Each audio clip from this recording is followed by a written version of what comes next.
Hello,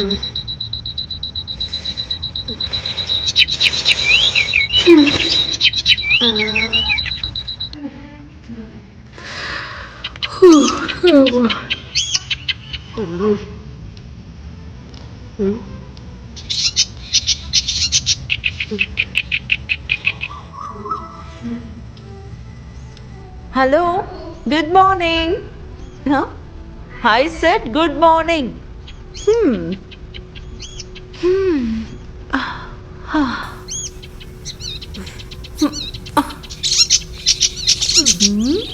ఆహాహా, అందంగా ఉన్నావు. ఆకాశంలో ఉన్న పక్షుల్ని చూడు, ఎవరిని కష్టపెట్టట్లేదు, పొదుపు చేయట్లేదు. పాపం, కానీ వాళ్ళు కిటికీ తలుపుల్ని పగలగొట్టడానికి ప్రయత్నిస్తున్నారు. వెళ్ళు, పో. అయ్యో పాపం, ఆకాశంలో జీవించడం ఇష్టం లేక ఇక్కడికి వచ్చి ఉంటుందా? చుట్టూ గెద్దలే ఉన్నట్టున్నాయి. ఇక్కడ ఉన్నారులే, కానీ ఆ అద్దాలు పగలగొట్టుకుని వెళ్ళిపోయి ఉండొచ్చుగా. వెలుతురున్నా గాలి లేని ఈ లోకంలో జీవించడం కష్టం.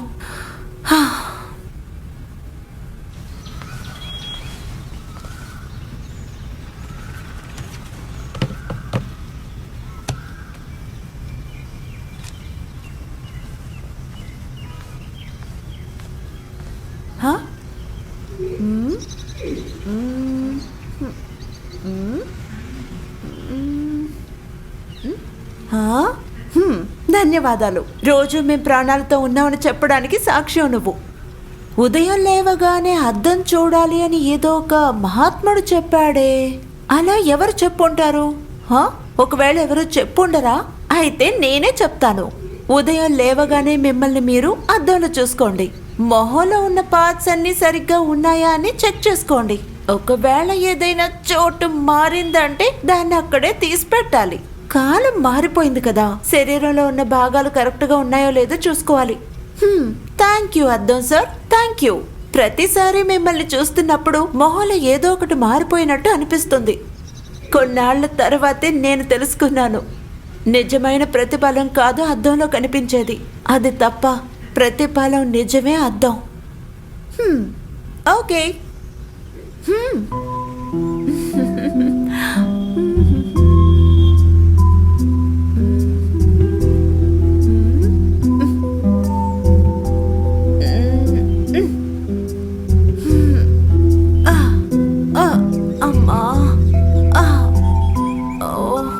వ్యాయామం చేయడం మంచిదని ఎవరో ఒక మహాత్ముడు చెప్పాడే. ఒకవేళ అలా ఎవరో చెప్పకపోయి ఉంటే నేనే చెప్పినట్టు అవుతుంది. పత్రికలో హెడ్డింగ్ టాప్ లో ఉంటుంది. వ్యాయామం అనేది ఒక స్వతంత్ర పోరాటమే. విమల అలెగ్జాండర్. స్వాతంత్ర పోరాటం గురించి మాట్లాడుతుంటే ఈ ఇంట్లో ఉన్న స్వాతంత్ర పోరాట వీరులు గుర్తుకొస్తున్నారు. ఆయన ఇంకా లేచారో లేదో. Good morning sir. Alexander sir, good morning. Yes అమ్మా, గుడ్ మార్నింగ్. సార్ ఉదయమే లేచి టీ తాగుంటారనుకుంటున్నాను. ఫ్లాస్క్ లో టీ ఉంచాను ఎప్పట్లాగే. థ్యాంక్ యూ, కృతజ్ఞతలు. నువ్వు చెప్పినట్టుగానే అన్ని విషయాలు నేను చేశాను. మీ కొత్త బుక్ రైటింగ్ ఎంతవరకు వచ్చిందో నేను తెలుసుకోవచ్చా? ప్రజలకు అర్థం అయ్యేలా ఏదో ఒకటి రాయొచ్చు కదా. ఈ రాజేష్, సుజాత వాళ్ళలాగా రాయొచ్చు కదా. మీరేమో ప్రజలకు అర్థమయ్యే విధంగా రాయట్లేదు. కాలానికి తగినట్టుగా కొన్ని మార్పులు తీసుకురావాలి కదా. దీని గురించి మీరు కాస్త ఆలోచించండి. ఇప్పుడు యూత్ రైటర్స్ ఉన్నారు కదా, బెన్యం లాగా మనం అలాగే ఉండాలి కదా. మీరు తలుచుకుంటే రాయొచ్చు. వాళ్ళలా రాయటానికి వాళ్లే ఉన్నారు కదా. చరిత్ర రాయటానికి మనుషులు తక్కువగా ఉన్నారు. చెప్పాలంటే క్రీస్తు చరిత్ర ఒక్కొక్కరు వాళ్ల ఊహకు తగినట్టుగా కల్పించి చరిత్రను మార్చి రాస్తున్నారు. చరిత్ర సాధారణమైన విషయం కాదు. దానికి కొన్ని సైంటిఫిక్ మెథడ్స్ ఉన్నాయి. దానికి స్టడీ చేయాలి. అంతేకాదు ఎంతో హోంవర్క్ కూడా చేయాలి. మీరు రాసి రాసి నాకు ఇచ్చారంటే నా పని నేను మొదలు పెడతాను. బుక్ రైటర్ పేరు కింద సకల హక్కులు విమల అలెగ్జాండర్ అని రాయాలి. అది సకల హక్కులు అనకూడదు, పూర్తి హక్కులు అనాలి. కాపీ రైట్స్ కోసం పూర్తి హక్కులు అని రాస్తాను, సరేనా? Okay sir. త్వరగా టిఫిన్ తినడానికి రండి. టాబ్లెట్స్ మర్చిపోవద్దు. అయితే మీకు యమగండం అనుకుంటాను. టైం బాగుంది.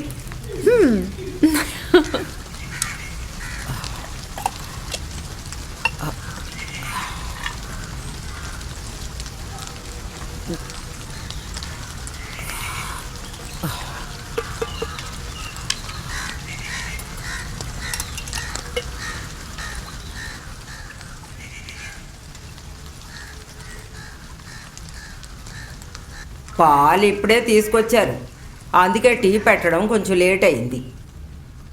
అందుకే ఇక నుంచి పాలు తీసుకోవడం ఆపేద్దాం అనుకుంటున్నాను. సగానికి సగం నీళ్లు పోసి తెస్తున్నాడు. మేడం, ఇప్పుడు మీరు నాతో ఏదైనా అన్నారా?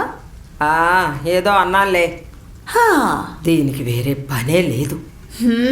ఈ రోజు ఆదివారం అని తెలుసు కదా. ఆ తెలుసు. పునీతమైన రోజుని శుద్ధి చేయాలి అంటారు. ఒక క్రిస్టియన్గా ఇది కూడా నీకు తెలీదా? అది తెలుసు తల్లి. ప్రతిరోజు పనిచేసి ఆదివారం ఒక్క రోజు రెస్ట్ తీసుకోవాలని ఒక మహానుభావుడు చెప్పాడు. ఆ చెప్పిన మహానుభావుడు ఎవరేంటి? అది చాలా మంది మహానుభావులు ఉన్నారు. అందులో ఏ మహానుభావుడు మీకు కావాలి? అవును, వీళ్ళ గురించి తెలుసుకుని మీరేం చేస్తారు? మంచి ఛాన్స్ దొరికితే పెళ్లి చేసుకోవడానికా? నేను చెప్పింది కరెక్టేనా?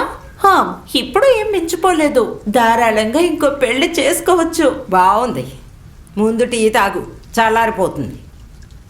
బయట ఎక్కడా తిరకు. మీరేంటి కొనుక్కుంటున్నారు? నేనేమి కొనుక్కోవట్లేదు. గట్టిగా చెప్పండి, మనసులో ఉన్నది దాచకుండా చెప్పండి. అది నేను ఏం ఆలోచిస్తున్నానంటే, ఏంటి? నువ్వు బయటికెళ్ళి ఎక్కడా తిరగకూడదు అని. అదేంటి? దారే పోయే దొర ఎవరైనా నిన్ను చూశాడంటే నీ బుర్ర తీసుకెళ్ళిపోతాడు. అవును, ఇంత తెలివున్న ఈ తలని ఎవరైనా తీసుకెళ్ళడానికి ఆశపడతారు. మీ కాంప్లిమెంటరీకి లేదు లేదు, నీ బుర్రను తీసుకెళ్ళి జాగ్రత్తగా దాస్తాడు అంటున్నాను. ఇలా చూడండి, నా నిజ స్వరూపం బయటకు తెలియదు. అది పర్వాలేదు, ఏమీ లేకపోయినా వయసులో నేను పెద్దదాన్నే కదా. అట్లీస్ట్ 2 ఏళ్ళైనా. 2 ఏళ్ళ? ఓ, మిస్ ఎడతువా ఐగస్టన్ వచ్చారు. ఇలా చూడు బంగారం, ముందు నువ్వు చర్చికి వెళ్ళిరా. ఈ రోజు ఆదివారమే కదా. అంతలోనే ఎవరో వచ్చారు, వెళ్ళి ఎవరో చూడు. సరే, ఇప్పటికి నేను వెళ్తున్నాను. But I will come back as a thunder after the intermission. Da da da da. అయ్యో, మర్చిపోయానే. షట్. ఇదంతా పెంపక దోషం. బంగారం, హాయ్, అందరూ వచ్చారా? ఎలా ఉన్నారు? హే రారా, ఏ క్లాస్ చదువుతున్నా? 7వ తరగతి చదువుతున్నాడు. వెన్సీ పెద్ద కొడుకు. నాకు తెలుసు. కూర్చోండి. తాతయ్య లేరేంటమ్మా? లోపల ఉన్నారు. ఇప్పుడు ఎలా ఉన్నారు? అలాగే ఉన్నారు. మీరెక్కడి నుంచి వస్తున్నారు? చెప్తాను. అంతకంటే ముందు తాగడానికి మంచిలు తీసుకురా. బామ్మా. ఆదివారమే కదా అని నేను చర్చి వరకు వెళ్ళొద్దాం అనుకున్నాను. అక్కడికి వెళ్ళిన తర్వాత పోలీసులు ఆపేశారు.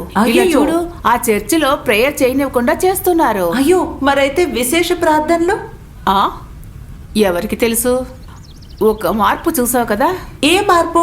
రాను రాను మనుషులందరూ మృగాల్లా మారుతున్నారు. మీరు అలా మృగాల్ని కించపరిచి మాట్లాడకండి. ఇప్పుడు మనుషుల కంటే మృగాలకే తెలివెక్కువ. ఇప్పుడు మేము ఎక్కడికి వెళ్ళి ప్రార్థన చెయ్యాలి? అది ఇప్పుడు ప్రార్థన చేయాలంటే ఎక్కడి నుంచి అయినా చేయొచ్చే. అలా అయితే బాత్రూంలోకి వెళ్ళి ప్రార్థన చేయడం కుదురుతుందా? ఇప్పుడు నువ్వేమంటావు? అది కాదు, ఊరికే ఏదో నోటుకొచ్చింది మాట్లాడి. ఏమైంది మీకు? మనిషి అంటే కాస్త ఆలోచన శక్తి ఉండాలి. ఉండాలి. అన్నమ్మ ఎక్కడా? లోపల ఉన్నారు. ఎక్సర్సైజ్, యోగాసనం, కుక్కడాసనం. ఎలా చూసినా ఆవిడ ఉండటం మంచిదే కదా. చివరిగా చర్చ్ ఉత్సవంలోనే ఆవిడని చూశాను. తాతయ్యకి ఇప్పుడు ఎలా ఉంది? అలాగే ఉన్నారు. బామ్మా. పర్వాలేదు, మేము అక్కడికి వెళ్ళి అతన్ని చూసి వస్తాం. పదండి. పదండి వెళ్దాం. రండి. పోరా.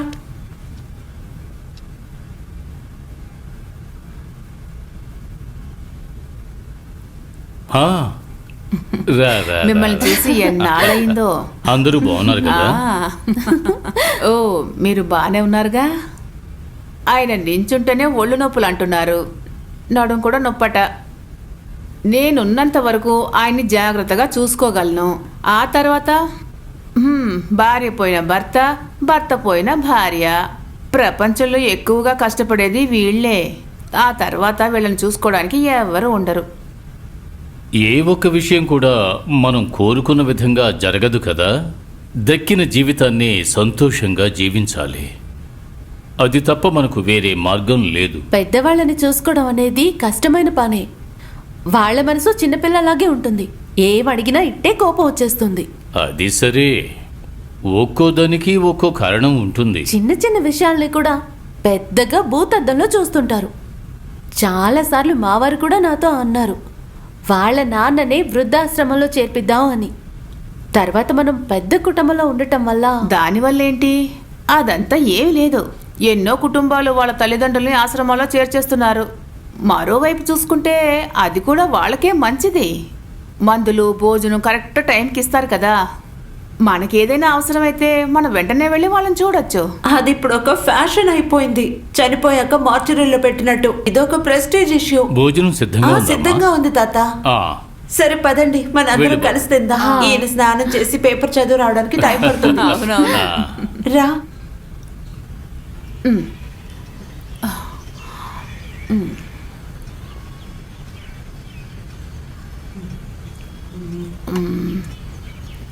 చాలా బాగుంది. నీ చేతి వాటం గురించి చెప్పనే అక్కర్లేదు. కడుపు బాగోపోవడం వల్ల నేను కొంచెమే తినగలుగుతున్నాను. అవునవును, చూస్తుంటే తెలుస్తోంది.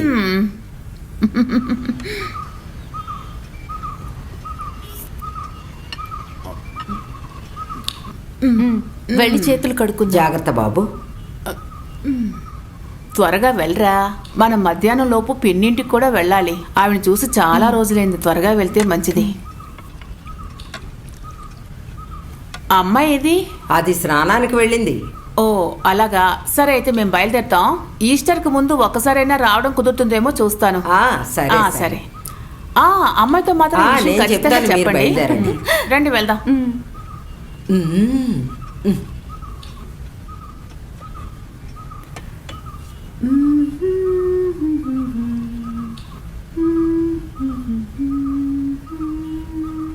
చూస్తుంటే ఈ రోజు ఎలా గడుస్తుందో ఏమిటో అనిపిస్తోంది. అవును, ఏమైంది? వచ్చిన వాళ్ళని ఆహ్వానించడం గురించి. సరే, బియ్యం పిండి అయిపోయాయి ఉంది కదా. ఇంకా గోధుమ పిండితోనే పుట్టు చేయాలి. అరటి పళ్ళు ఉన్నాయి కదా అనుకుంటే మొత్తం తినేసి వెళ్ళిపోయారు. ఆ అబ్బాయికి కాస్త ఆకలి ఎక్కువ అనుకుంటాను. ఆడికి కడుపులో జబ్బే ఉన్నా ఉందేమో. 10-12 ఏళ్ళు ఉంటాయనుకుంటా. ఎక్కడికైనా భోజనాల పోటీకి వెళ్ళాడంటే ఫస్ట్ ప్రైజ్ ఖచ్చితంగా వస్తుంది. అయ్యో వదిలే బామ్మ, ఒకరెంత తినగలరో అంతే తినగలరు. వాళ్ళకే అంత స్టామినా ఉంది. స్టామినా ఏది ఏమైనా ఇది కాస్త ఓవర్. తాతయ్యకి వినపడకూడదు. ఓ అంటే ఆయనకి వినపడకుండా ఉంటే చాలు నీకు. మిగతా వాళ్ళు కష్టపడితే పర్వాలేదు. ఏంటి కష్టం? కష్టపడడం మాత్రమేనా? ఇలా చూడు, ఇప్పుడు ఇక్కడ సార్కి ఇవ్వడానికి కూడా ఏవీ లేదు. పర్వాలేదు, నా గురించి బాధ లేదు. 2 మిరపకాయలు ఉప్పు ఉందంటే చద్దన్నమైనా నేను తిని గడుపుతాను. అబ్బో. కానీ ఆయన ఆరోగ్యం బాగోలేని మనిషి కదా, మంచి భోజనం పెట్టొద్దు. ఆయనకు కావాల్సింది తీసుంచాలి. ఇంకొద్ది రోజులు ఆయన ఆరోగ్యంగా ఉండాలి కదా. ఓ, నేను చెప్పాల్సింది చెప్పాను అంతే. నా మాట వినడం వినకపోవడం అది నీ ఇష్టం. ఆయన నాతో చెప్పారు, లోకంలో అన్నదానానికి మించిన దానం ఇంకేదీ లేదని. అది నిజమే. స్వీకరిస్తాం చాలు అన్నది భోజనానికి మాత్రమే. అమ్మాయి, ఆహా, ఇలాగే ఉంటే చాలా. వల్ల కావడం లేదు. ఆ, చాలాసేపు జాగ్రత్త ఆలోచించాను, జాగ్రత్త. నా కోసం ఇంతమంది కష్టపడుతున్నారే అని. అలా మాట్లాడకండి తాతయ్య. మన పనులు మనం చేసుకోలేని పరిస్థితులు వచ్చినప్పుడు ఈ లోకం విడిచి వెళ్ళిపోవడమే మంచిది. మిగతా వాళ్ళకి ఏ విధంగానూ భారంగా ఉండకూడదు. ఒకడిని మనం అదృష్టవంతుడు అని చెప్పామంటే వాడు ఎలా జీవించాడని కాదు, అతను ఎలా చనిపోయాడు అన్నదాన్ని బట్టే. మీరున్నారు కాబట్టి, నేనేమీ చేయలేకపోతున్నాను కాబట్టి నేను ప్రాణాలతో ఉన్నానని మీరు అనుకుంటున్నారు. మిమ్మల్ని చూసుకోవడం ఎంతో సంతోషం అని నేను అనుకుంటున్నాను. కొన్ని సమయాల్లో నేనే తెలియకుండా ప్రార్థన చేశాను, మీకు నయం కాకూడదు అని. ఆ, నా స్వార్థం కోసమే. మీ ఆరోగ్యం బాగుంటే నాకు పని లేకుండా పోతుంది. ఆ తర్వాత మీరు నాకు నష్టపరిహారం ఇవ్వాలి. వ్యాధి నయమైందంటే నీకు ప్రమోషన్ వచ్చేస్తుంది కదా. నేను దాన్ని అంగీకరించే మనస్థితికి వచ్చేసాను. జాగ్రత్త.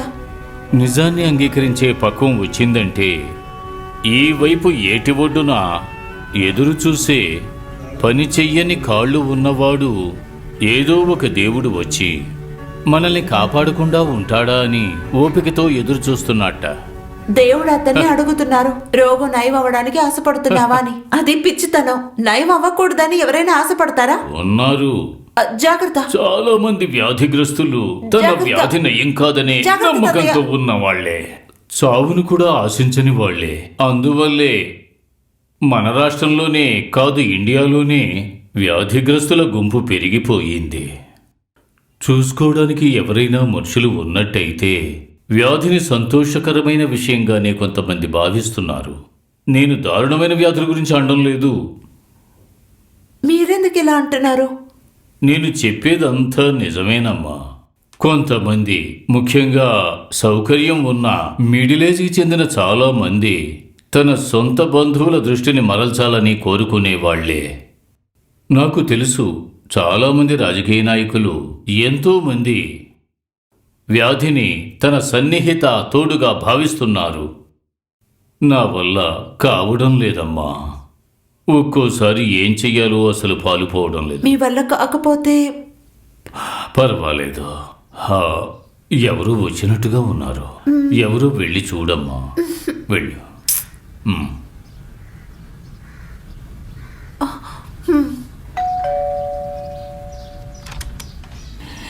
Good morning.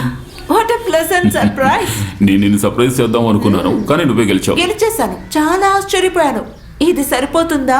ఏయ్, దీన్ని పీబర్స్ అంటారు. ఏయ్, ఆ, ఉదయాన్నే స్నానం చేసి టిఫిన్ చేసి కూర్చున్నాక ఓ ఆలోచన వచ్చింది. నిన్ను చూడాలనిపించింది. వెంటనే బయలుదేరి వచ్చేసాను.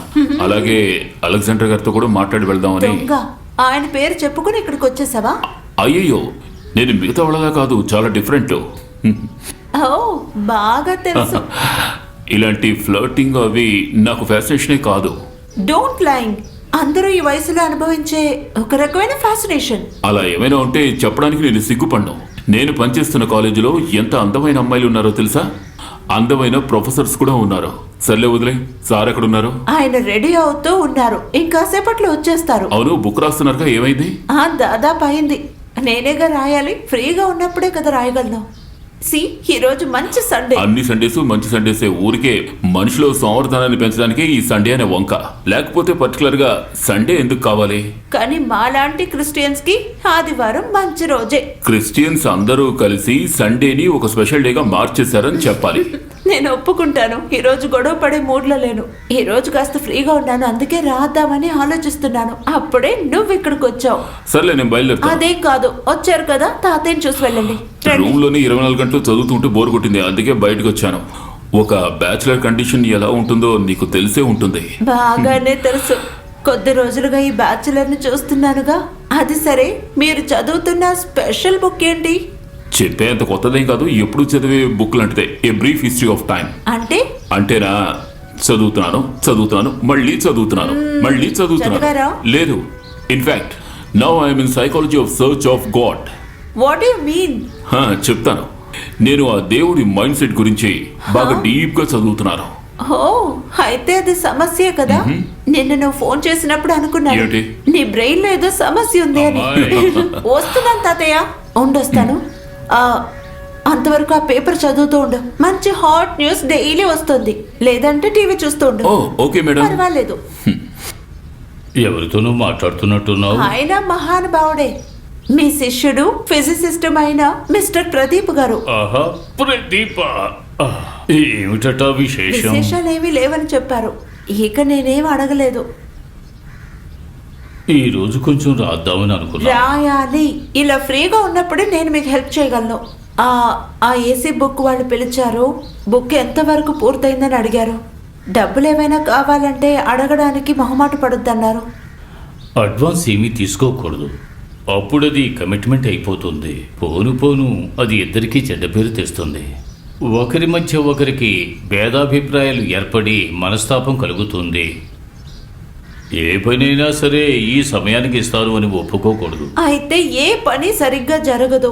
నిజంగానే మనుషులు బద్దగస్తులే. ప్రతి పని వాళ్ళని బలవంత పెట్టే ఇస్తున్నారు. ఇదంతా కూడా నిజమే అని నేను ఒప్పుకోను.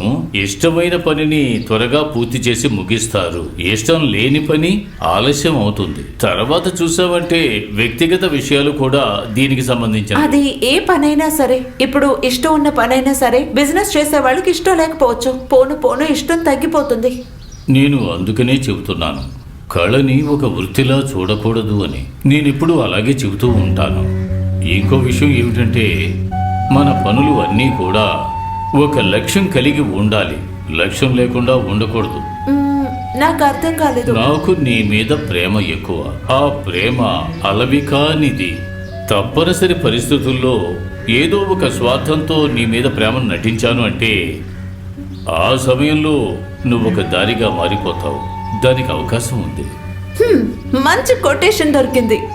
ప్రేమ ఒక లక్ష్యంగానే ఉండాలి, మార్గంగా ఉండకూడదు. విజయ్ అలెగ్జాండర్. కొటేషన్ బాగానే ఉంది. నా పేరు మార్చేసి వేరే ఒకరి పేరు రాయాలి అంతే. వద్దు వద్దు, సే ఇమాన్యుయల్ కెన్. అదే వద్దు. మీ నిజమైన పేరు చాలు. మీకు అలా వేస్తేనేగా నచ్చుతుంది. ఒకవేళ మీకు ఈ జ్ఞాపకాలు వచ్చిన తర్వాత ఆయన రాసింది మీరు చదువుతారు. చూడండి, అవన్నీ మనం తర్వాత డిస్కస్ చేసుకుందాం. ప్రస్తుతం ఏదైనా ఆహారం తీసుకోండి. ఎక్కువ మాత్రలు ఉన్నాయి, అవి తట్టుకోవడానికి తప్పకుండా మీరు తినాల్సిందే. ఇప్పుడు భోజనం కూడా ఒక మందులాగా మారిపోయింది. అంతకంటే మాత్రలు కూడా భోజనంగా మారుతున్నాయి. కానీ ముందుగా మనం కృతజ్ఞతలు తెలపాల్సింది ఈ అమాయక పొట్టకే. ఇష్టమైనవి ఇష్టం లేనివి అన్నీ తట్టుకుంటోంది కదా.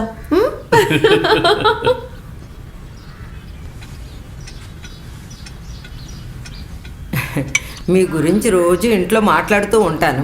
అదేమిటండి, నా గురించి మాట్లాడడానికి ఏముంటుంది? మీది చాలా మంచి మనసని, జాలి గుణం ఎక్కువని మాట్లాడుతూ ఉంటాను. చాలా థ్యాంక్స్. అయినా ఎటువంటి ఆధారం లేకుండా మీరు అంత కరెక్ట్గా ఎలా చెప్తున్నారు? అయ్యో, ఎన్ని ఆధారాలైనా నేను ఇస్తాను. కాకపోయినా ఎందుకు సార్ ఆధారాలు? మీ మొహం చూస్తేనే బాగా తెలుస్తుంది కదా. మీ మొహం మీద అవన్నీ కనపడుతూ ఉంటాయి. మొహమే మనసుకి అర్థమని చెప్తూ ఉంటారు కదా. తర్వాత నేను మీతో ఒక విషయం చెప్తాను. మీరు ఆ అమ్మాయితో ఏం చెప్పకండి. మీరు కాబట్టే ఆ విషయం చెప్తాను. మీరు నాకు దగ్గర బంధువులా కనపడతారు. మీరు నాకు సొంత మనిషిలా అనిపిస్తారు. ఎందుకంటే ముందు వెనక తెలియని వాళ్ళతో చెప్పగలమా? చెప్పండి. నా చిన్న కొడుకు ఉన్నాడు కదా, వాడి పెళ్ళాం కడుపుతో ఉంది. నా కొడుకు మీకు తెలుసు కదా, వీకే బెహనన్. రేపో ఎల్లుండో డెలివరీ అయ్యేలా ఉంది. ఎప్పుడైనా డెలివరీ అవ్వచ్చు. మా ఊరి పక్కంతా, అంటే మా ఊరు గురించి చెప్తున్నాను, మొదటి ప్రసవానికి అబ్బాయి ఇంటోళ్లే ఖర్చు పెట్టాలంట. అది కరెక్టే. మీ ఊళ్ళో అంతా ఎలాగో నాకు తెలీదు. తర్వాత చెప్పండి. మీకు మాలా పద్ధతులు ఉండవు కదా. మా పద్ధతుల్ని నిర్ణయించడానికి చర్చి మనుషులు ఫాదరే. ఓహో, నేను చెప్తున్నానని మీరు తప్పుగా అనుకోవద్దు. అనుకోలేండి. మా విషయాలన్నీ ఫాదర్ చెప్పినట్టే. మీ కుటుంబాల్లో అలాంటివి ఏమీ ఉండవు కదా. అందుకని మీకు కొత్తగా అనిపించవచ్చు. మీ గుళ్ళో ఉన్న పూజారి చెప్పారంటే మీరు ఆయన మాట వింటారా ఏంటి? అది మరి. కానీ మాకు అలా కాదు. చాలా డిసిప్లిన్ సముదాయం మాది. అంటే నేను చెప్పొచ్చేది ఏంటంటే, చెప్పండి. పోయినసారి చర్చికి వెళ్ళినప్పుడు ఫాదర్ నన్ను ఒకటి అడిగారు. ఏమడిగారు? ఏంటమ్మా రోజులు ఇలా గడిస్తే చాలా అని. ఏమంటున్నారు? నేను నిజం చెప్పాలంటే నాకు చాలా సిగ్గు అనిపించింది. ఎందుకండి? నా రెండవ కోడలు పుట్టింటోళ్ళు ఫాదర్తో అన్ని విషయాలు చెప్పుంటారు. అందుకే కదా ఫాదర్ నన్ను అలాంటి ప్రశ్న వేశారు. ఇంతకీ మీరు విషయం ఏంటో చెప్పనేలేదు. రండి, దాని గురించే చెప్తున్నా. నా చిన్న వయసులో ఏదైనా అయ్యి ఉంటే ఫాదర్ అయినా సరే, అసిస్టెంట్ అయినా సరే, అదేమీ పట్టించుకునేదాన్ని కాదు. ఇలాంటి ఎగతాళి మాటలన్నీ అప్పుడే కట్ చేస్తాను. అది అలా ఉంచండి. నేను చెప్పాలనుకున్నది నా కొడుకు విషయమే. వీకే బెహనన్. వాడు చాలా కాలంగా ఇంట్లో పని లేకుండా కూర్చున్నాడు. ఓ, అలాగా. గంజి తాగడానికి కూడా నేనేదైనా కష్టపడితేనే. అలా అయితే చాలా కష్టమే. ఈ ఇంటి పిల్లకి ఏంటంటే ఆ విషయం గురించి ఏ కష్టం లేదు. ఆహా. ప్రసవం అంటే దానికి ఎంత ఖర్చు ఉంటుంది. ఏమిటి, ప్రసవానికా? కానీ తనకి ఇంకా పెళ్లి కాలేదు కదా. అయ్యయ్యో, మీరేంటి ఎలా ఉన్నారు? ఇంత వయసు అయినా నాకే సిగ్గు అనిపిస్తోంది. సరే సరే, నాకు కిచెన్లో పని ఉంది. ఆ, అనవసరంగా మాట్లాడితే సమయం వృధా అవుతుంది. ఇంతకీ మీకు ఏం కావాలండి? ప్రస్తుతానికి నా దగ్గర ఓ 500 రూపాయలు ఉంటాయి, కొంచెం చిల్లర కూడా ఉంటుంది. మీకు మ్యాక్సిమం 100 500 ఇచ్చి నేను ఏమైనా హెల్ప్ చేయగలుగుతాను. హో, ఆ డబ్బుతో నేనేం చేయగలను చెప్పండి. అయినా ఆ డబ్బు వద్దని చెప్పడానికి మనసు రావడం లేదు కాబట్టి 600 అంటే 600. డబ్బు ఎవరిచ్చినా అది మర్చిపోకూడదని ఆ ప్రభువే చెప్పారు. నేను చెప్పింది కరెక్టే కదా? అవునవును, కరెక్టే. తర్వాత ఆ అమ్మాయితో చెప్పి మీరు ఏదైనా నాకు సాయం చెయ్యాలి సార్. ఆ. అర్థమైంది కదా? నేను చెప్తాను, తనకి ఇష్టమైతే చేస్తుంది. ఈ కొడితే జాక్ పట్ లేదంటే జీరో అంటారే అలా. హలో, రేయ్, నువ్వెప్పుడు వచ్చావురా? ఓకే ఓకే, నువ్వు ఇక్కడికి వచ్చాయి. ఎవరిని అడిగినా అడ్రస్ చెప్తారా? ఆమలూరు జంక్షన్ దగ్గర నుంచి 2 కిలోమీటర్స్ లెఫ్ట్లోకి రావాలి, ఫస్ట్ లెఫ్ట్. అంతేరా, అక్కడికి వచ్చి అలెగ్జాండర్ గారు ఇల్లు ఎక్కడైనా ఎవరిని అడిగినా చెప్తారు. వెంటనే వచ్చాయి, ఆయన కూడా నువ్వు కలవచ్చుగా. విమల ఉంది, ఆయన గ్రాండ్ డాటర్. సరే ఓకే, ఉంటాను. ఈ ఏరియా పేరు ఆమలూరే కదా? నా ఫ్రెండ్ వస్తున్నాడు. ఆమనూరే.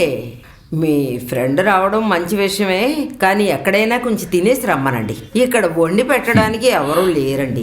సరే. ఇంకా మిగతావన్నీ దొరికితే బాగుంటుంది. ఏమిటి? తెచ్చుకుని లేట్ చేయొద్దు. ఆ? సార్ చెప్పారు కదా 600 ఉన్నాయని. అయ్యో, నా దగ్గర మొత్తం అంతే ఉంది.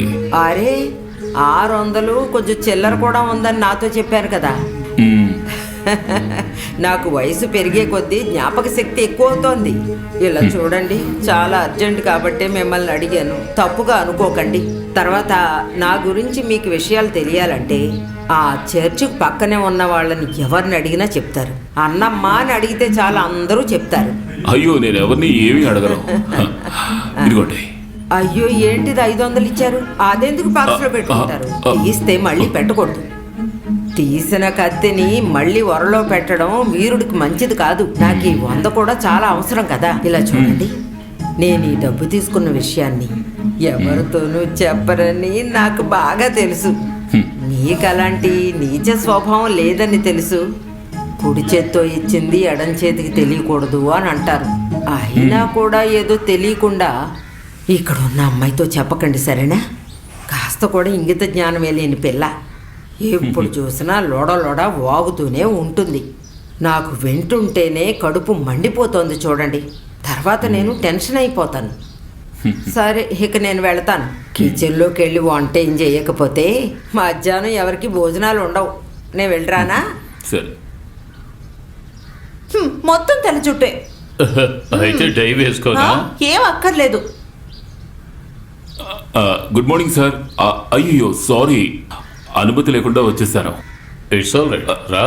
నేను బయట కూర్చుంటాను సార్. వెయిట్ చేసి బోర్ కొట్టుంటుంది. లేదు, నా ఫ్రెండ్స్ ఇద్దరు వస్తున్నారు. వాళ్ళని పిలవడానికి వెళ్తున్నారా? అంటే పర్మిషన్ లేకుండా నేను ఒక పని చేశాను. నేను వాడిని ఇక్కడికే రమ్మన్నాను. మిమ్మల్ని ఒకసారైనా కలవాలని ఎప్పటి నుంచో ఆశపడ్డారు వాళ్ళు. ఎప్పటి నుంచో నన్ను అడుగుతున్నారు. వాళ్ళు ఒక ఛానల్లో వర్క్ చేస్తున్నారు. పత్రిక వాళ్ళని, ఛానల్ వాళ్ళని ఈయన ప్రోత్సహించరని మీకు బాగా తెలుసు కదా. అయ్యో, వీళ్ళు అలాంటి వాళ్ళు కాదు, సెన్సిబుల్ పర్సన్స్. అంతేకాదు, వాళ్ళు ఛానల్ని రిప్రజెంట్ చేస్తూ ఇక్కడికి రావడం లేదు. కేవలం ఫ్యాన్స్గా మిమ్మల్ని కలవడానికి వస్తున్నారు. మనుషుల్ని, ప్రొఫెషనల్స్ ని వేరువేరుగా చూడలేను. మామూలు మనుషులే, ప్రొఫెషనల్సే. హా, ఇవన్నీ ఒప్పుకోవడం నా వల్ల కాదు. ఇప్పుడే ప్రొఫెషనల్స్ లేని చాలా మంది, అంటే మిలిటరీ వాళ్ళు ఒక ర్యాంకుతోనే మాట్లాడతారు. నాకొక మావయ్య ఉండేవారు, లెఫ్ట్ అండ్ రైట్ మల్లిపాకానే పిలుస్తాను. ముందు మిలిటరీలో ఉండేవారు, లెఫ్టినెంట్ క్యానలే. ప్రస్తుతం మన మేజర్ రవి, ఆయన డైరెక్టరే కదా. In fact the deserve it. అది గొప్ప హానర్. వాళ్ళకి ఆ రైట్స్ ఉన్నాయి కదా. ఎప్పుడు అంతే, మిలిటరీ సర్వీస్ పూర్తయితేనే ఆ రేంజ్ లో ఉంటుంది. ఒక డాక్టర్ రిటైర్ అయిన తర్వాత కూడా ఆయన డాక్టర్ అనేగా పిలుస్తారు. ప్రొఫెసర్ అయినా కూడా అంతే. పని లేకుండా ఖాళీగా ఉన్న ఎంతో మంది అడ్వకేట్స్ వాళ్ళ పేరు వెనకాల అడ్వకేట్స్ అనే వేసుకుంటున్నారు. నేను దీని పెద్ద ఇష్యూ అని అనుకోవడం లేదు. ప్రతి ప్రొఫెషన్ అది ఉన్నంత కాలం వరకే ముఖ్యత్వం. వాళ్ళు నిక్షేపంగా రానివ్వు. నాకు అలా ఎవరి మీద కోపాలు గాని గొడవలు గాని లేవు. ఆ, ఆ, వాళ్ళు వచ్చేసినట్టున్నారు. సరే. నేను వెళ్ళి తీసుకొస్తాను. సరే పద, నేను వెళ్ళొస్తాను తాతయ్య. నువ్వు త్వరగా వచ్చాయి. వచ్చేస్తాను. వస్తాను సార్. ఈ రోజు రాయవలసింది ఒక విధంగా ముగిసింది. అందుకు కాదు తాతయ్య, ఇంకాస్త రాద్దాం. ఆ, నా వల్ల కావడం లేదు.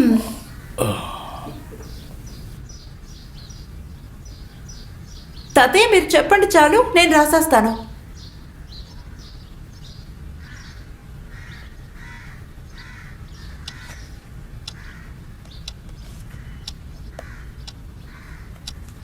మీరే కదా ఎప్పుడు అంటుంటారు బద్ధకస్తులుగా ఉంటే ఏం చేయలేరని. పరిగెత్తేటప్పుడు నడవడానికి ప్రయత్నిస్తాను, చేటప్పుడు నిలబడడానికి ప్రయత్నిస్తాను, నిలబడినప్పుడు కూర్చోవాలనుకుంటాను, కూర్చుంటే పడుకోవాలనుకుంటాను అని మీరే కదా చెప్పారు.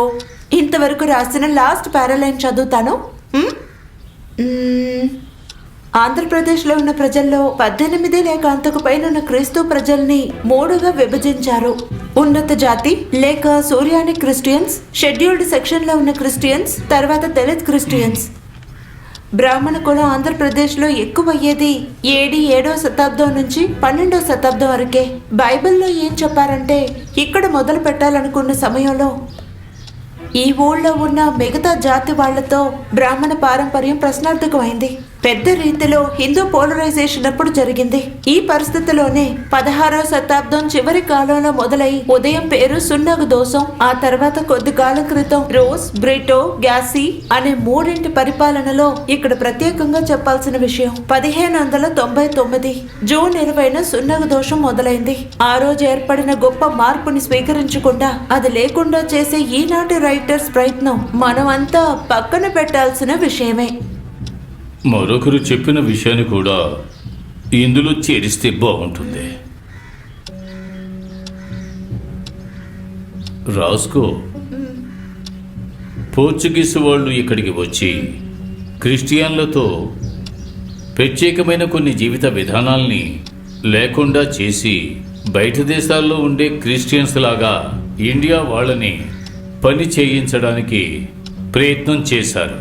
అందుకోసం మెల్లగా, కాస్త మెల్లగా చెప్పండి.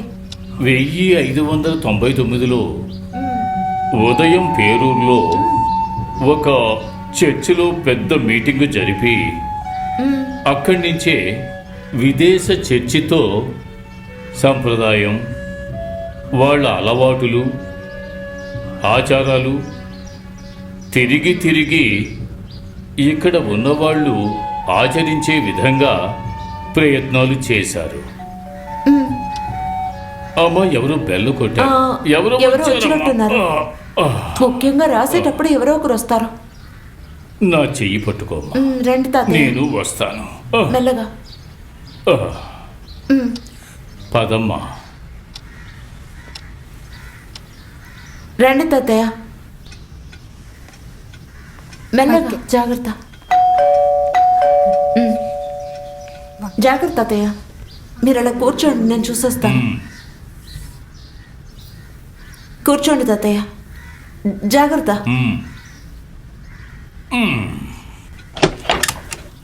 నమస్తే ఫాదర్. చల్లగా ఉండమ్మా. నమస్కారం. ఈరోజు ప్రార్థన అయిందా ఫాదర్? పూర్తయింది. ఈరోజు ఆదివారం కదా, ఎవరు చర్చికి మీకు ఆయన రాలేదు. సంగతి తెలుసు కదా. తెలుసు, అందువల్లే నేనే తిన్నగా ఇక్కడికి వచ్చాను. ఇలా చూడండి, ఇది ఇలాగే కొనసాగిందంటే ఇంతటితో ఆగిపోతుంది అనిపించడం లేదు. సుప్రీంకోర్టు ఆర్డర్ను కూడా గౌరవించని వాళ్ళు. తప్పుగా అనుకోకండి, ఈరోజు మనం ఆ చిన్న హాల్లోనే ప్రేయర్ చేయాల్సి వచ్చింది. చర్చికి తాళం వేసేశారు. ఎవరూ లేని చోట భగవంతుడు ఉండడు. అక్కడ 2 వేళలా ప్రార్థన చేస్తున్నారు. మరి మిగతా వాళ్ళు ఎక్కడ ప్రార్థన చేస్తున్నారు? అదే విచిత్రం. చర్చి పక్కనే ఒక పందిరి వేసి అక్కడ చేశారు. ఇందులో గొప్ప విషయం ఏంటంటే వాళ్ళకి మనంత డబ్బు లేదని అర్థం. చర్చిని ఖాళీ చేయించి 2 టీములు విడివిడిగా ప్రార్థనలు చేస్తున్నారు, పందిరి వేసి. చాలా కష్టం. ఇదంతా యేసు కోసం చేస్తున్నావు అన్నందుకే దిగులుగా ఉంది. నువ్వేదో నన్ను ఎగతాళి చేస్తున్నట్టున్నావే. నీకు నా పేరు తెలుసు కదా, ఏంటో చెప్పు. Joshua father, reverend father Mathew Joshua. సరిగ్గా చెప్పావు, అందులో సందేహం లేదు కదా. అయితే నేనుంటున్న ఇంటికి పేరేంటో చెప్పు. 11 కదా? నువ్వు కరెక్ట్గా చెప్పావు. నా గురించి అన్నీ చెప్పేశావు. సరే, దీనికి సమాధానం చెప్పు. ఇప్పుడు మన చర్చ్ ఉంది కదా, ఆ చోటు పేరేంటి? ఎలవనా వర్గీస్ అంటే తెలుస్తుంది. మన చర్చిని అందరూ ఏమంటారు చెప్పు? Eleven church. అందులో నీకు సందేహం లేదు కదా. మా పెదనాన్నగారు ఏర్పాటు చేసిందే ఆ పెద్ద చర్చ్. తన సొంత డబ్బుతో కట్టించారు. ఏ ఒక్కరి దగ్గర నుంచి కూడా 10 పైసలు తీసుకోలేదు. అది నీకు తెలుసా? చర్చ్ చరిత్ర ఏంటో తెలియాలి. తరువాతి తరం పిల్లలకి ఇవన్నీ నేర్పించాలి. అలెగ్జాండర్ గారు గొప్ప పాస్టరే, నేను ఒప్పుకుంటాను. కానీ మన చర్చికున్న చరిత్రని తర్వాతి తరానికి కూడా నేర్పించాలి. Church history. చర్చ్ హిస్టరీ అనేది మీరు అనుకున్న విధంగా కాదు. There is something else. అది ఏవైనా కానివ్వండి సార్. మా పెదనాన్నగారు కట్టించిన చర్చిలో నేను ప్రేయర్ చేయకూడదు అంటే నేను అంగీకరించను. మీ పెదనాన్నగారు దాన్ని అందరి క్రిస్టియన్స్కి ఇచ్చేశారు. కాలానుగుణంగా అందులో కొన్ని మార్పులు ఏర్పడ్డాయి. మీరు చెప్పేది అంగీకరించేలా లేదు. ఆ కాలంలో మన ప్రాంతాన్ని చైనా ఆక్రమించినట్టు మనం మన ప్రాంతమని వాళ్ళు వాళ్ళ ప్రాంతమని చెప్పినట్టుగా ఇప్పుడు మీరు చెప్తున్నారు. నేనిప్పుడు పోరాడుతున్నది మన చర్చి కోసం సార్. క్యాథలిక్స్ అనే మాటకు అర్థం అన్ని చోటుల్లోనూ వ్యాపించింది అని అర్థం. అలా అంటే అందరినీ కాపాడగలిగే, అందరికీ సొంతమైన ఒకరు ఫాదర్ గారు అని చెబితే అందరివాడు అని అర్థం. అందరికీ కావలసిన అందరి ప్రతినిధి అని అర్థం. పేర్లు అన్నిటికీ కూడా ఒక అర్థం ఉంటుంది. వీటన్నిటినీ మనం అవమానించకూడదు. ఏంటి సార్ మీరు ఏకపక్షంగా మీరు మాట్లాడుతున్నారు?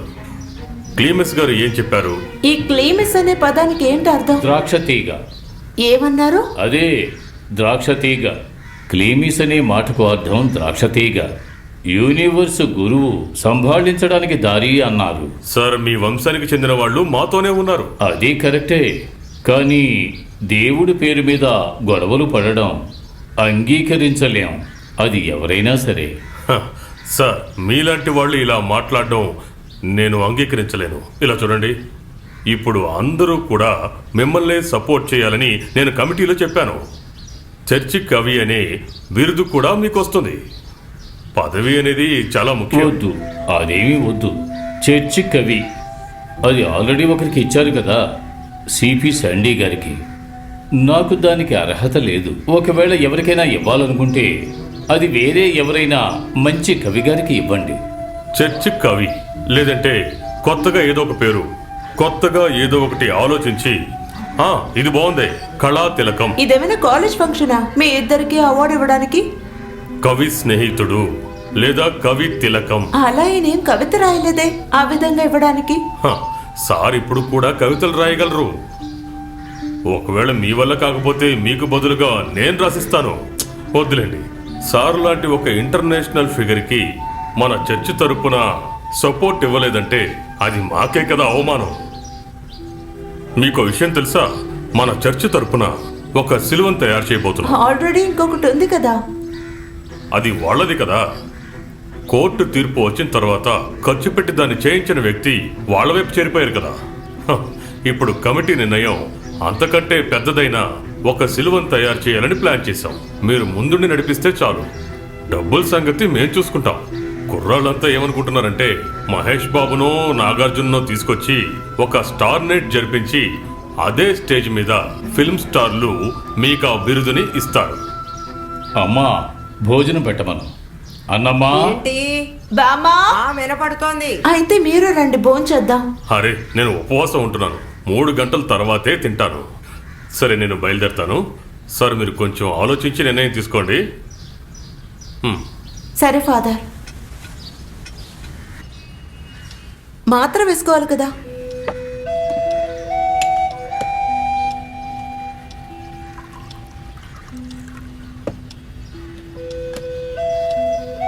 తాగండి.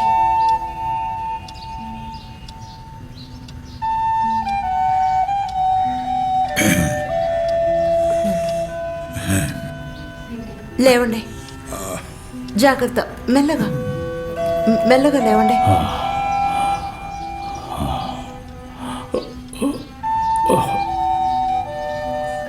జాగ్రత్త, మెల్లగా నడవండి. కాలుకి తగులుతుంది. అలా కూర్చోండి. జాగ్రత్త.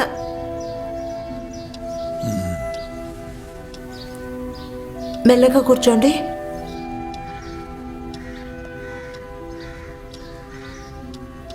ప్రభువా, ఈ అమ్మాయి కష్టాలు త్వరలో తీరిపోవాలి. ప్రతి రాత్రి పడుకునేటప్పుడు తెల్లారి ఇక లేవలేం అనిపిస్తుంది. ఉదయాన్నే లేచినప్పుడే తెలుస్తుంది ఇంకా ప్రాణాలతో ఉన్నామనే విషయం. మాట్లాడడానికి మీకు ఇంకేం లేదా? లేదమ్మా, ప్రతిరోజు నిద్ర చావుకి అభ్యాసంలా అనిపిస్తోంది.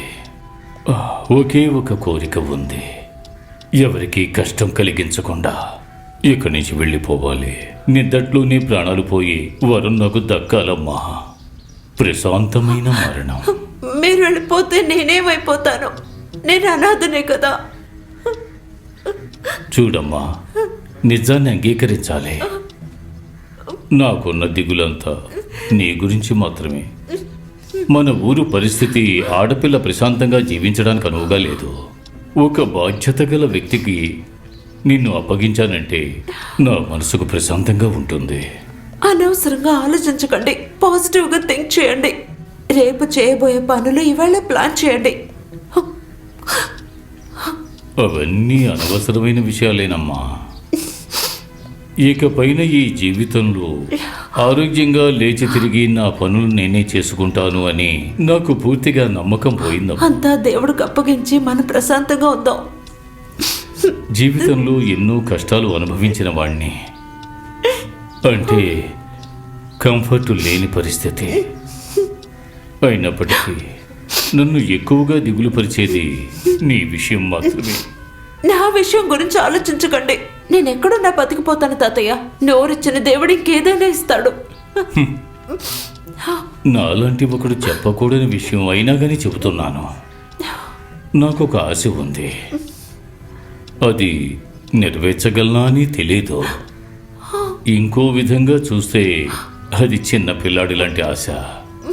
మనం ఎప్పుడూ అధికారం చెలాయించలేని విషయం మన డెడ్ బాడీ దగ్గరే. అయినా ఏదో ఒక స్వార్థం. మీ బామ్మను పాతిపెట్టిన స్థలంలోనే నీ అమ్మా నాన్నల సమాధి పక్కనే నా సమాధి కూడా అక్కడే ఉండాలి. అక్కడే వాళ్లకు మధ్యనే నేను ఉండాలి. ఎంత అత్యాస చూసావా? ఇంత వయసు వచ్చిన నేను ఈ విధంగా మాట్లాడకూడదు. భూమి మీద అన్ని చోట్ల పునీతమైనవే.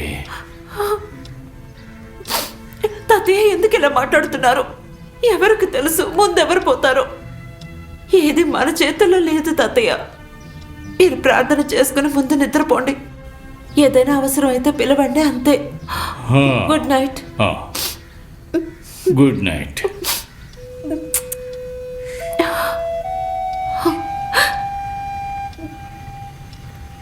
హలో, ఏంటి? ఎవరో తెలుస్తోందా? తెలుసు. ఇదేంటి కొత్త నంబర్? నా దగ్గర ఉన్నది వేరే నంబర్ కదా. సర్లే, నువ్వేంటి మూడవుట్లో ఉన్నావు? మరి సీరియస్ మూడ్లో ఉన్నట్టున్నావు. అలాంటిదేం లేదు. ఏ బంగారం, నీ సౌండ్ బట్టే కనిపెట్టేస్తాను నీ ఫేస్ ఎక్స్ప్రెషన్ ఎలా మారుతోందో. ఏదో ఒక ప్రాబ్లం నిన్ను బాగా డిస్టర్బ్ చేస్తోందని నాకు అర్థమైంది. నాకు తప్ప నీ గురించి ఇంకెవరికి తెలుస్తుంది చెప్పు. నేను తాతయ్య కలిసి చాలాసేపు చావు గురించే మాట్లాడుకున్నాం. అయ్యో బాబోయ్, నిజంగా చాలా మంచి టాపిక్. అంటే ఈ టెమటాలజీ గురించి చెప్పాలంటే నాకు ఎంతో ఇష్టమైన విషయం. దాని గురించి మాట్లాడడం మొదలు పెడితే టైం గడవడమే తెలీదు. దీని గురించి ఏం చెప్పాలో నాకేం అర్థం కావట్లేదు. అందులోంచి డైవర్ట్ అవ్వడానికి మీకు కాల్ చేశాను. ఇప్పుడు దాని గురించి డిస్కస్ చేసి, సరే రేపు డైరెక్ట్గా మాట్లాడదాం. Okay, sweet dreams.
గాని బీడీ గాని కాలిస్తే జరిగే నష్టం ఏమిటని నాకు అప్పుడప్పుడు అనిపిస్తుంది. ఇదేనా నా స్ట్రోక్ కి కారణమై నన్ను నా కుటుంబానికి భారం అయ్యేలా చేసేది, లేక నా లంగ్ క్యాన్సర్ కి కారణం అయ్యేది? ఇదేనా నన్ను నోటి క్యాన్సర్, హృదయ రోగం లేదా ఎంపసిమాకి దగ్గర చేసేది? మీరు మళ్ళీ సిగరెట్ గాని బీడీ గాని కాల్చబోయినప్పుడు దాన్ని కాలిస్తే జరిగే నష్టం ఏమిటో ఆలోచించుకోండి. ఈవేళే పొగాకు మానేయండి. సహాయం కోసం 180011235 కాల్ చేయండి, లేదా 011229011701కి మిస్ కాల్ ఇవ్వండి. నా జీవితం ఇలా మారిపోతుందనుకోలేదు. హాయిగా సాగిపోతున్న జీవితం, మంచి భర్త, రత్నాల్లాంటి 2 పిల్లలు, దీనంతటినీ పొగాకు మార్చేసింది. మొహంపై పెరుగుతున్న ఈ క్యాన్సర్ను ఇప్పుడు తొలగించక తప్పదు. ఇకపై ఏదీ గతంలా ఉండదు. పొగాకు నా జీవితాన్ని నాశనం చేసింది. ఖైనీ, గుట్కా, తంబాకు, జర్దా, పాన్ మసాలా ఇవి జీవితాన్ని చిన్నాభిన్నం చేస్తాయి.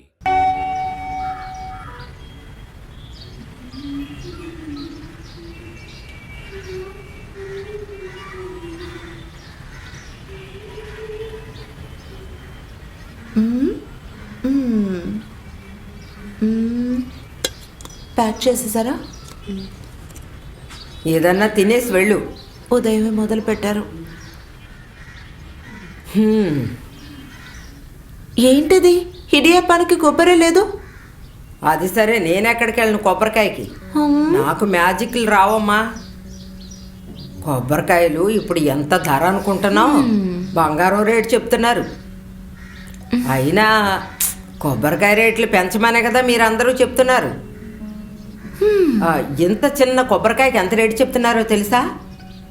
మన ఊర్లో వ్యవసాయ కష్టం చూస్తుంటే వాళ్ళకొచ్చే ముఖ్యమైన రాబడే కొబ్బరి చెట్టు. మనలాగా కొబ్బరికాయ కొనుక్కునే వాళ్ళు ఈ ఊళ్ళో చాలా తక్కువ మంది ఉన్నారు. ఆ కారణం వల్ల మెజారిటీ వాళ్ళు చెప్పినందువల్ల ఈ ఊళ్ళో ఉన్న కొబ్బరి చెట్లు పెంచే వ్యవసాయులందరి కోసము ఎక్కువ ధరకి కొబ్బరికాయ కొనుక్కోవడానికి మనమంతా సిద్ధపడాలి. అలాగే చెయ్యాలి, సరేనా? నేను పాపం చేశాను ప్రభువా. పొద్దున్నే లేచేటప్పుడు ఎడం పక్క నుంచి లేచాను అనుకుంటా. నోరే తెరవకూడదు, నన్ను పట్టుకుని ఏదోటి మాట్లాడుద్ది. ఇంకెప్పుడు బాగుపడుతుందో ఏంటో. ధరల గురించి తెలియని వాళ్ళకి డబ్బు గురించి చెప్పి ప్రయోజనం ఏముంది? మీ కాలంలో కొబ్బరికాయను 1 పైసాకి 2 పైసలకి కొనేవారు. అప్పటి రేట్లే ఇప్పటికీ ఉంటాయని అనుకోకూడదు. ఏంటి, అర్థమైందా? ఓ, బాగా అర్థమైంది తల్లి. ఈ రోజుకి ఇంక ఈ బోరు చాలు. నా బంగారం, ఈ నోరు లేకపోతే ఎప్పుడో బాగుపడి ఉండేదానివి. తాతగారికి మందులు ఇచ్చావా? ఇచ్చేశాను. మీరు మధ్యాహ్నం భోజనం పెడితే చాలు. తర్వాత మధ్యలో టీ అడిగితే ఇవ్వండి. అర్థమైందా? అర్థమైంది, అర్థమైంది. అర్థం అవ్వని విషయం అర్థమైందని చెప్తే అర్థమైన విషయం అర్థం కాకుండా పోతుంది. అర్థమైందా? మోహన్ చూడు, ఇలాంటి దానికి షాక్ ట్రీట్మెంట్ ఇవ్వాలి. నువ్వెవరవో నీకు తెలియకపోతే నన్ను అడుగు, నీ గురించి నేను చెప్తాను.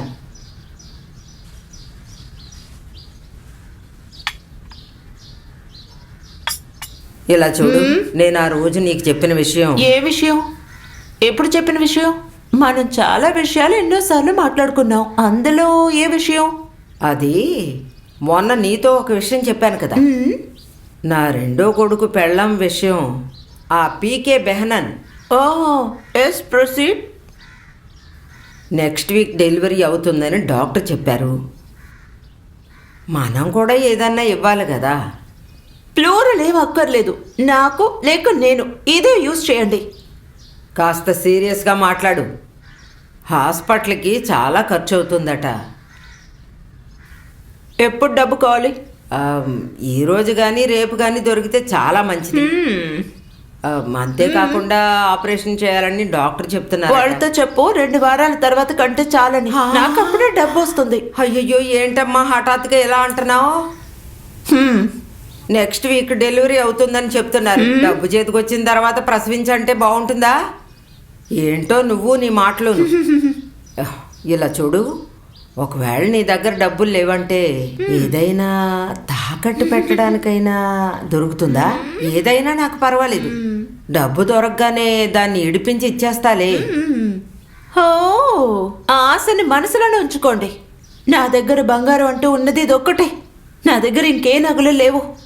తాతయ్యకి ఏదైనా అయితే సడన్గా హాస్పిటల్కి వెళ్ళాల్సి వస్తే మిగిలింది ఇది ఒక్కటే. ఇప్పుడు ఇది ఇచ్చేసి రేపు ఆయనకి ఏదైనా జరిగితే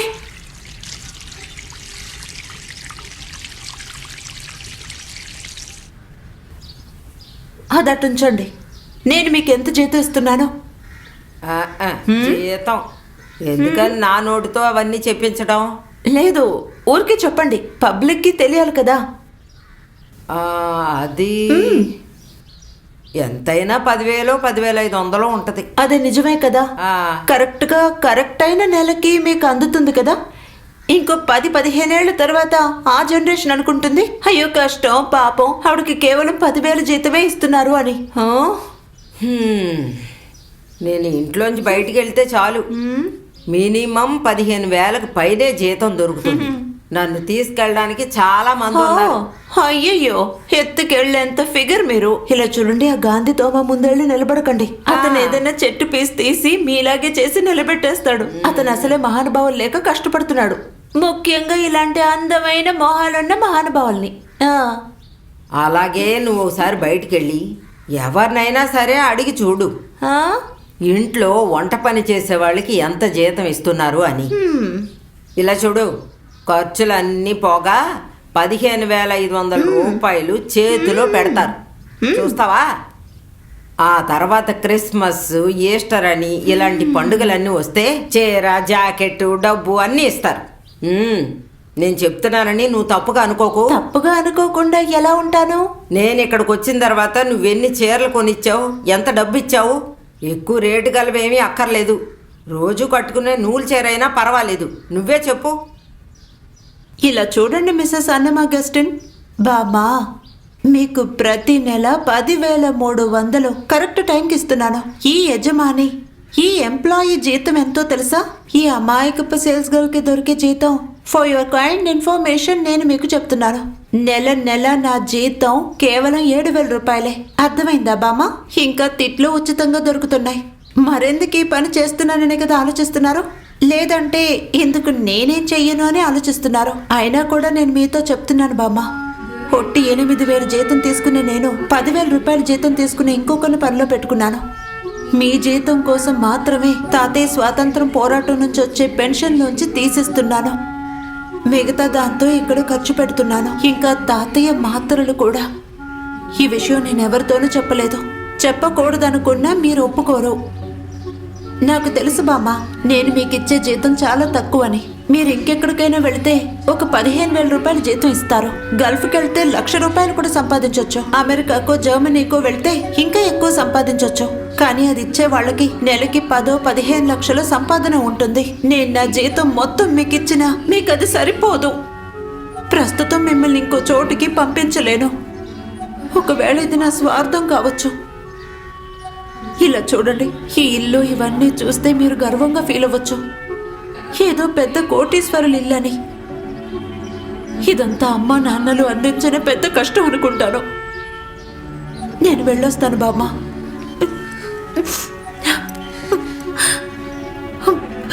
ఇలా చూడండి బామ్మ, మనందరి సమస్యలు సమస్యలుగానే ఉన్నాయి. ఏ రాజకీయం, ఏ పరిపాలన వచ్చినా సరే మన పరిస్థితి ఇలాగే ఉంటుంది. మనం ఆశపడ్డట్టు ఒక పనో, లేక దానికి తగినట్టు ఒక మంచి జీతమో ఏది మనకి దక్కదో. ఏదైనా అవసరమైతే ఫోన్ చేస్తే చాలు. ఇంకా ఇదిగోండి, నా చైన్ సాయంతో మీ పని పూర్తయితే తీసుకోండి. చేయి చాపండి. లేదు, దీన్ని ఉంచుకోండి, అంతా మంచి జరుగుతుంది.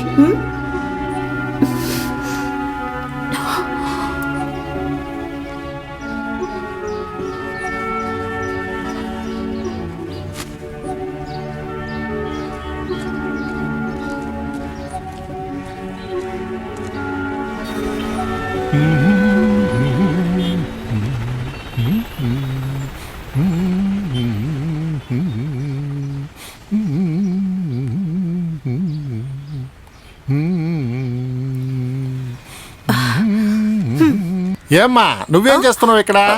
బుక్ చదువుతున్నావా? పర్వాలేదే, బాగానే ఉంది. బుక్ చదవడం మంచి విషయమే. ఇప్పుడు ఈ ప్రభుత్వం బుక్కు చదవడం కోసం చాలా ఖర్చు పెడుతుందంటగా. హ, బాగుందయ్యా. హ, హ, హ, హ. ఇది నా దగ్గర ఉండని, అవసరం వచ్చినప్పుడు తీసుకో. చేతిలో ఉంటే రేడియేషన్ ఎక్కువ బుద్ధి, చెవిలో పెడితే బ్రెయిన్ ఆఫ్ అయిపోద్ది. కొద్ది రోజుల ముందు ఫేస్బుక్లో చూశానులే, నీకు తెలియకుండా ఉంటుందా ఫేస్బుక్? మనం ఇక్కడ పెట్టిన పుస్తకాలు కాదు, ఫేస్బుక్, ఎఫ్బి. అది సర్లే కానీ, అవును నీ పేరేమన్నావు? విమల. ఛే, ఇదేం పేర్రా బాబు, విమల. హ, అవన్నీ హిందువులు పెట్టుకునే పేర్లు కదా. ఏది నీ మొహం కాస్త చూపించో. నువ్వు మ్యాక్సిమం ఒక ఏలియన్ వరకు వెళ్తే చాలమ్మా, లేదంటే శోష అనొచ్చు. ఏంటే ఇది? ఏంటని అడుగుతున్నాను కదా. ఓ, ఆంధ్రప్రభ పుస్తకం చదువుతున్నావా? నేను ఎందుకు దీన్ని ఇక్కడ ఉంచానో తెలుసా? నీకు జీతం ఇచ్చి మరీ ఇక్కడ పెట్టింది ఎందుకో తెలుసా? ఆంధ్రప్రభ చదవడానికి కాదు, అది ఓసీలో. సార్ నేను సార్ గీరని పిలిచి నా కోపాన్ని తగ్గించడానికి ట్రై చేయకు. మీ ఊళ్ళో వాళ్ళందరూ ఎగతాళిగా పిలిచేదే కదా సారు. నేనెప్పుడే నీకు క్లాసులు నేర్పించాను? నన్ను సార్ అంటున్నావు. వేరే ఏదైనా అయోగ్యుడిని సార్ అని పిలుచుకోప్ప. సారు ఛే, వీటిల్ని తరిమే లేకుండా ఉంచుకున్నానే, తానుగా ఇక్కడి నుంచి పోవట్లేదే. ఏం చెప్పినా రోషం వచ్చి బయటకు పోనంటుందే, ఏం చెయ్యాలి? ఛే, అమ్మా కాస్త ఫోన్ ఇవ్వండి. నీ ఫోన్ ఏది? అది మీ ఫోన్ ఇవ్వండి. ఇదిగో.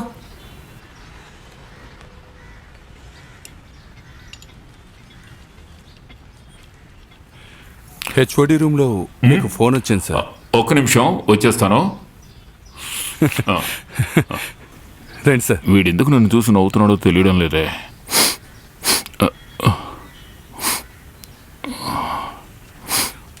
అందరూ రకరకాలుగా చెప్పారు, కానీ ఇలా ఉంటుందని అస్సలు అనుకోలేదు. Sorry sir. హలో, ఏమైంది? సౌండ్ అదోలా ఉంది. ఒక్క నిమిషం. దీన్ని తీయలేకపోతున్నాను అంతే. హలో, విమల, నేనే మాట్లాడుతున్నాను, చెప్పు.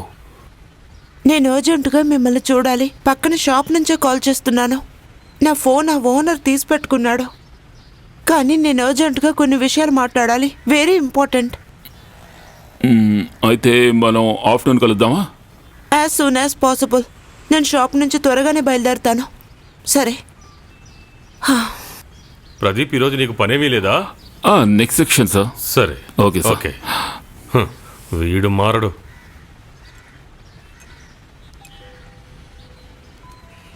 ఇలా చాలా సార్లు జరిగింది హరాస్మెంట్. కొద్ది రోజుల క్రితం ఆర్టికల్ చదివాను, పుల్లింగ్ యువర్ ఓన్ స్ట్రెంగ్స్. అందులో ఓ చోట ఏమని ఉందంటే, you get treated the way you teach others to treat you. మనతో ఎలా బిహేవ్ చేయాలో మనమే మిగతా వాళ్ళకి నేర్పిస్తాం. It's not a solution. You see, ఏదో యూరోపియన్ అమెరికన్ బుక్ చదివి దాంతో అనలైజ్ చేయకు. ఇక్కడున్న పరిస్థితికి అక్కడున్న పరిస్థితికి చాలా తేడా ఉంది. అమెరికా సెటప్ అయితే ఈ పనికి రాజీనామా చేసి ఇంకో బెటర్ అయిన పని వెతుక్కుని కనపడతానని రాసుంటారే. అలా కాదు ఇక్కడున్న జీవితం. నన్ను చూస్తేనే అతనికి నచ్చలేదు. నేను పని వదిలేయాలనుకుంటున్నాడు. నా పరిస్థితి, పని వదిలేస్తే ఐ కాంట్ అఫోర్డ్ ఇట్. చాలా సార్లు ఆ బామ్మ అడిగారు. ఎవరు? మిస్ అడత్తా? ఆవిడే. ఆ బామ్మ అడిగారు, నువ్వెందుకు పనికి వెళ్తున్నావని. అందుకు మా మధ్య డిస్కషన్ జరిగింది. వెంటనే నా చైన్ ఇచ్చేసాను. నిన్ను చూడగానే నాకు అర్థమైంది, నువ్వు గొలుసు లేకుండా ఉండవు కదా. అడిగి బాధ పెట్టడం ఎందుకనే నేను నిన్న ఆ విషయం అడగలేదు. It's all right. తర్వాత నేను చెప్పాలనుకున్న విషయం, ఆవిడ అడిగారు ఎందుకు పనికి వెళ్తున్నావని. మీకు జీతం ఇవ్వడానికి అని. ఇంకా బెటర్, తాతయ్య ఇక్కడే ఉంటే ఆయన పెన్షన్ డబ్బుతో మేమిద్దరం సంతోషంగా ఉండొచ్చు. నాకది బాగా తెలుసు. కానీ ఇప్పుడు మాకు సాయం కావాలి. I know it. కానీ నాకు తెలియడం లేదు. నేను నీకు ఎలా సహాయం చేయగలను? నాకు తెలియలేదు, ఏం చెప్పాలో తెలియట్లేదు. నాకు బాగా అర్థమవుతోంది విమల. నా దగ్గర ఏముందని అడిగితే నాకున్న ఒకే ఒక పెద్ద ఆస్తి నా ఈ ఒంటరితనమే. అది నాకు దూరం కావచ్చు, అయినా సమ్హౌ ఐ కెన్ అడ్జస్ట్. ఇది అడ్జస్ట్ చేసుకోవాల్సిన విషయమే కాదు. నాకు అన్ని విషయాలు ఓపెన్గా చెప్పుకునే స్నేహం నీ దగ్గర దొరికింది. ఒకవేళ ఈ బంధం పెళ్ళని కూడా అనుకోవచ్చు. తర్వాత ఇప్పుడు నాకు పెళ్ళి అనే జీవితం కల్లో కూడా అనుకోకూడదు. చాలా దారుణమైన ఫినాన్షియల్ బ్యాక్గ్రౌండ్ సమస్యలతోనూ నా మనసులో అటువంటి ఫీలింగ్స్ అన్నీ ఎప్పుడో పోగొట్టుకున్నాను. ఓ పర్టికులర్ ఫార్ములాకి తగ్గట్టు జీవిస్తున్నాను. ఏదో ఒక ఇంబ్యాలెన్స్ జరిగిందంటే, తాతయ్య వ్యాధి ఎక్కువైతే నేను ఒక చీర కొంటే ఆ ఫార్ములా ఫుల్గా పోతోంది. యూసీ, కొన్నాళ్ల క్రితం మిల్క్ షేక్ కొన్నాను. ఆ తప్పు ఇంకా మర్చిపోలేకపోతున్నాను. నో, నువ్వు ఇలా మాట్లాడకూడదు. తెలియకుండా అనేశాను. ఇవన్నీ మారిపోతే అన్నీ సర్దుకుంటాయి, అంతేనా? క్రిస్టియన్ అని చెప్పి తాతయ్యని కమ్యూనిస్ట్ వాళ్ళు దూరంగా ఉంచారు. కమ్యూనిస్ట్ అని చెప్పి క్రిస్టియన్ వాళ్ళు కూడా. సింపుల్గా చెప్పాలంటే ఒక విజువల్ థింకింగ్. అది వదిలే, మనం ఇంకేదైనా మాట్లాడుకుందాం. నేను కూడా మీతో పాటు మీ ఇంటికి వస్తాను. సార్తో కొంచెం మాట్లాడాలి. కొన్ని విషయాలు కలిసే ఉన్నారు ఈ ఊళ్ళో ఉన్న క్రిస్టియన్స్ అందరూ కూడా. కానీ పోర్చుగీస్ వాళ్ళు వచ్చిన తర్వాత పరిస్థితి పూర్తిగా మారిపోయింది. మలగ్గర సభని రోమన్ క్యాథలిక్ గా మార్చేందుకు వాళ్ళు ఎంతో ప్రయత్నించారు. అది పెద్ద చీలికను ఏర్పరిచింది. చేతిలో అధికారం ఉన్న పోర్చుగీస్ వాళ్ళు మలగ్గర సభని తక్కువ చేయగలిగారు. 1599లోనే ఉదయం పేరు సున్నగదోస్ మనగ్గర సభలో మార్పులు తీసుకొచ్చింది. అంతవరకు ఆచరణలో ఉన్న పర్షియన్ సభకు చెందిన పర్షియన్ సభ హక్కుని నిలిపివేసింది. పర్షియాలో క్యాథలిక్ ప్లేస్లో రోమాలో పాపాను కూర్చోబెట్టింది. విదేశీ సంప్రదాయానికి బదులుగా లాటిన్ భాషను తీసుకొచ్చారు. అలాగే మలగ్గరలో ఎన్నో ప్రకటనలు, ఎన్నో చరిత్రలు, పుస్తకాలు నాశనం చేయబడ్డాయి. కానీ మనసులో ఉన్న ఆ కల్చర్ పరిస్థితులకు తగిన విధంగా అనుసరించడానికి మలగ్గరలో ఉన్న క్రిస్టియన్స్ ప్రయత్నించడం వల్ల 1653వ సంవత్సరంలో కోరన్ కుర్సు పోరాటం. భావాల్ని కట్టుబాటు చేసి విషయాలకు ముఖ్యత్వం ఇచ్చి మాటల్ని ఉపయోగించాను. మాట్లాడే విషయాల్లో ఒక నిజం ఉండాలి. అంటే నేనేదో ఆవేశపడుతున్నానన్నా మీరంటున్నది? మన వాళ్ళు మనం అంటే ఉండాలంటే కొంచెం ఆవేశం ఉండాలి, లేదంటే అటువైపుకి వెళ్ళిపోతారు.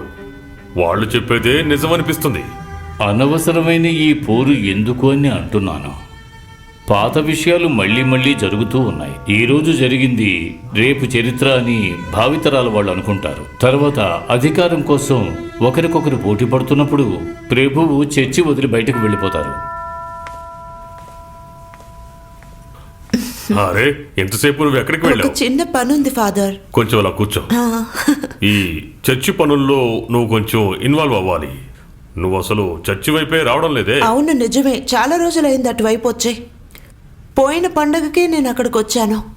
అంటే ఈస్టర్కి ఒక వారం క్రితం అక్కడికొచ్చి చనిపోయిన వారి కోసం ప్రే చేశాను. ప్రే చేయడానికే నాకు చాలా మంది ఉన్నారు కదా. నువ్వు అటువైపు రాకపోయేసరికి నిన్నెవరైనా బెదిరించారేమో అనుకున్నాను. ఆ రోజు పడ్డ గాయం ఇంకా మానలేదు ఫాదర్. ప్రాణం అరచేతులు పెట్టుకుని పరిగెత్తాను. ఎలాగో 2-3 చోట్ల పడుంటాను. పిచ్చిదనా, ఇలా భయపడతారా? ఎదిరించి నిలబడి కొట్టాలి కదా. మన కుర్రాళ్ళు కత్తులు తీసుకొచ్చి వాళ్ళని తరిమి కొట్టారు. 100 సంవత్సరాల క్రితం చనిపోయిన వాళ్ళ జ్ఞాపకార్థం జ్ఞాపక ప్రార్థన జరపడానికి అందరికీ హక్కు ఉంది. పార్టిషన్ పూర్తవగానే సెమిట్రీ మనకే. అది మంచిదే. వాళ్ళు కొత్త చర్చి సెమిట్రీ చేశారంటే చనిపోయిన వాళ్ళని అటువైపు మార్చలేం కదా. చివరికి ఆర్డీఓ పోలీసులు వచ్చి ఇద్దరిని విడివిడిగా ప్రే చేయించారు. ఇక రాబోయే చర్చ్ ఉత్సవానికి ఏదైనా ప్రే చేయాలంటే సరిగ్గా 2 గంటల్లోనే అవుతుంది. అది ఆర్డీఓ సపోర్ట్తో. లాస్ట్ టైం ఉత్సవం జరిగేటప్పుడు దెబ్బ తగులుతుంది అనుకున్నాను. దేవుడు పుణ్యంతో అలా జరగలేదు. ఇప్పుడు నా ప్రార్థన ఒక్కటి మాత్రమే. చర్చ్ అనే పేరుతో ఒకరికొకరు గొడవ పడకూడదు. పోను ప్రశాంతంగా ప్రే చేసుకోలేని పరిస్థితి. చర్చ్ సమస్యని మన సమస్య అనుకుంటే చాలు. అవును, ఈయన ఎవరో తెలియడం లేదే. నా శిష్యుడే ప్రదీప్. మన కూటమికి చెందినవాడేనా? ఎందుకంటే ఇప్పుడు పేరుని పెట్టి కనిపెట్టలేం కదా. మన ఏలాయ్ కురియన్ కొడుకు పేరు అర్జునన్ కురియన్. అందువల్ల మనం తెలిసిన తర్వాతే మాట్లాడాలి. అది పర్వాలేదు. ప్రదీప్ సార్ కాలేజీలో క్లాస్ తీస్తున్నారు, సబ్జెక్ట్ ఫిజిక్స్. కాలేజీలో పాఠాలు చెప్పే వాళ్ళకి బోలెనంత జీతం, అంతే కదా. కానీ దానికి తగ్గ విషయం ఉందా? అది లేదు. అందరినీ ఒకే విధంగా చూడకూడదు. ఈవెన్ చర్చ సమస్యలో కూడా ఏదో ఒక చిన్న ఎలిమెంట్లో తప్పుడు నిర్ణయం తీసుకోవచ్చు. అలా కాకపోతే గొడవ పడ్డానికి రావచ్చు. అందువల్ల ఒక సంఘాన్ని మనం తప్పుగా అనుకోకూడదు. లేదు, నేను చెప్పదలుచుకున్నది మిగతా చదువుతాను, మీరు కూడా వినండి. చర్చ్ చరిత్ర, చర్చ్ హిస్టరీ, దీని తర్వాతే అసలు విషయం ఉంది.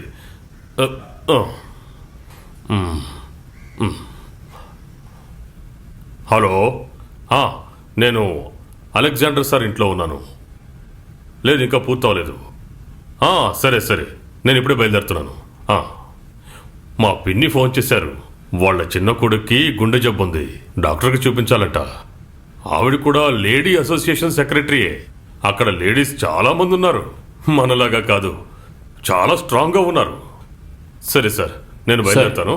రేపొక్కరోజు నేను మిమ్మల్ని ఇబ్బంది పెడతాను. సరే, అందరం కలిసి ఒక ప్రేయర్ అలాగే చేద్దాం. ఫాదర్. పరిశుద్ధ కుమారుడైన యేసుక్రీస్తు నామమున ఆమెన్. నీ బిడ్డలైన మమ్మల్ని రక్షించు. ఆమేన్. పరిశుద్ధ మరియా ప్రభువు తల్లి, పాపులమైన మా అందరి కోసం ఇప్పుడు కూడా మిమ్మలను ప్రార్థించి మీ ఆశీస్సులను కోరుచున్నాము. ఆమెన్. నీవు నీతిని ప్రేమించితివి, దుర్నీతిని ద్వేషించితివి. అందుచేత దేవుడు నీ తోటివారి కంటే నిన్ను హెచ్చరించినట్లుగా ఆనంద తైలంతో పరిశుద్ధాత్మని కుమారుడైన యేసుక్రీస్తు నామమున ఆమెన్. ఆయనకు ఇప్పుడును యుగాంత దినము వరకును మహిమ పరిశుద్ధాత్మని కుమారుడైన యేసు నామమున ఆమెన్. ఆమెన్.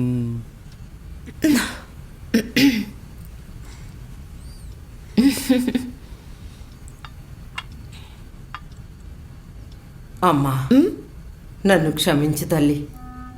నేను నిన్ను క్షమాపణ అడుగుతున్నాను. అయ్యో బామ్మ, ఏంటి ఇదంతా? ఇలా చూడు, ఇది నువ్వు తిరిగి తీసుకోవాలి, లేదంటే నా మనసుకు శాంతిగా ఉండదు. ప్రస్తుతానికి దీన్ని మీ దగ్గరే ఉంచండి. ఇప్పుడు నాకు దీని అవసరం లేదు. ఎప్పుడైనా అవసరమైతే నేను మీ దగ్గర తీసుకుంటాను. అయ్యయ్యో, తాతయ్య రూమ్లో కొవ్వొత్తుందా? అన్నీ ఉన్నాయమ్మా, వెలిగిస్తే చాలు. అయితే మీరు బయలుదేరండి.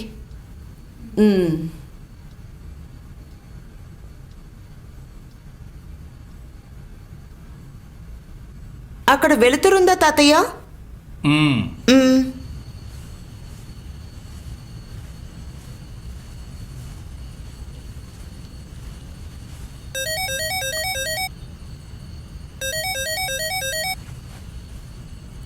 హలో, ఎప్పుడొచ్చావు?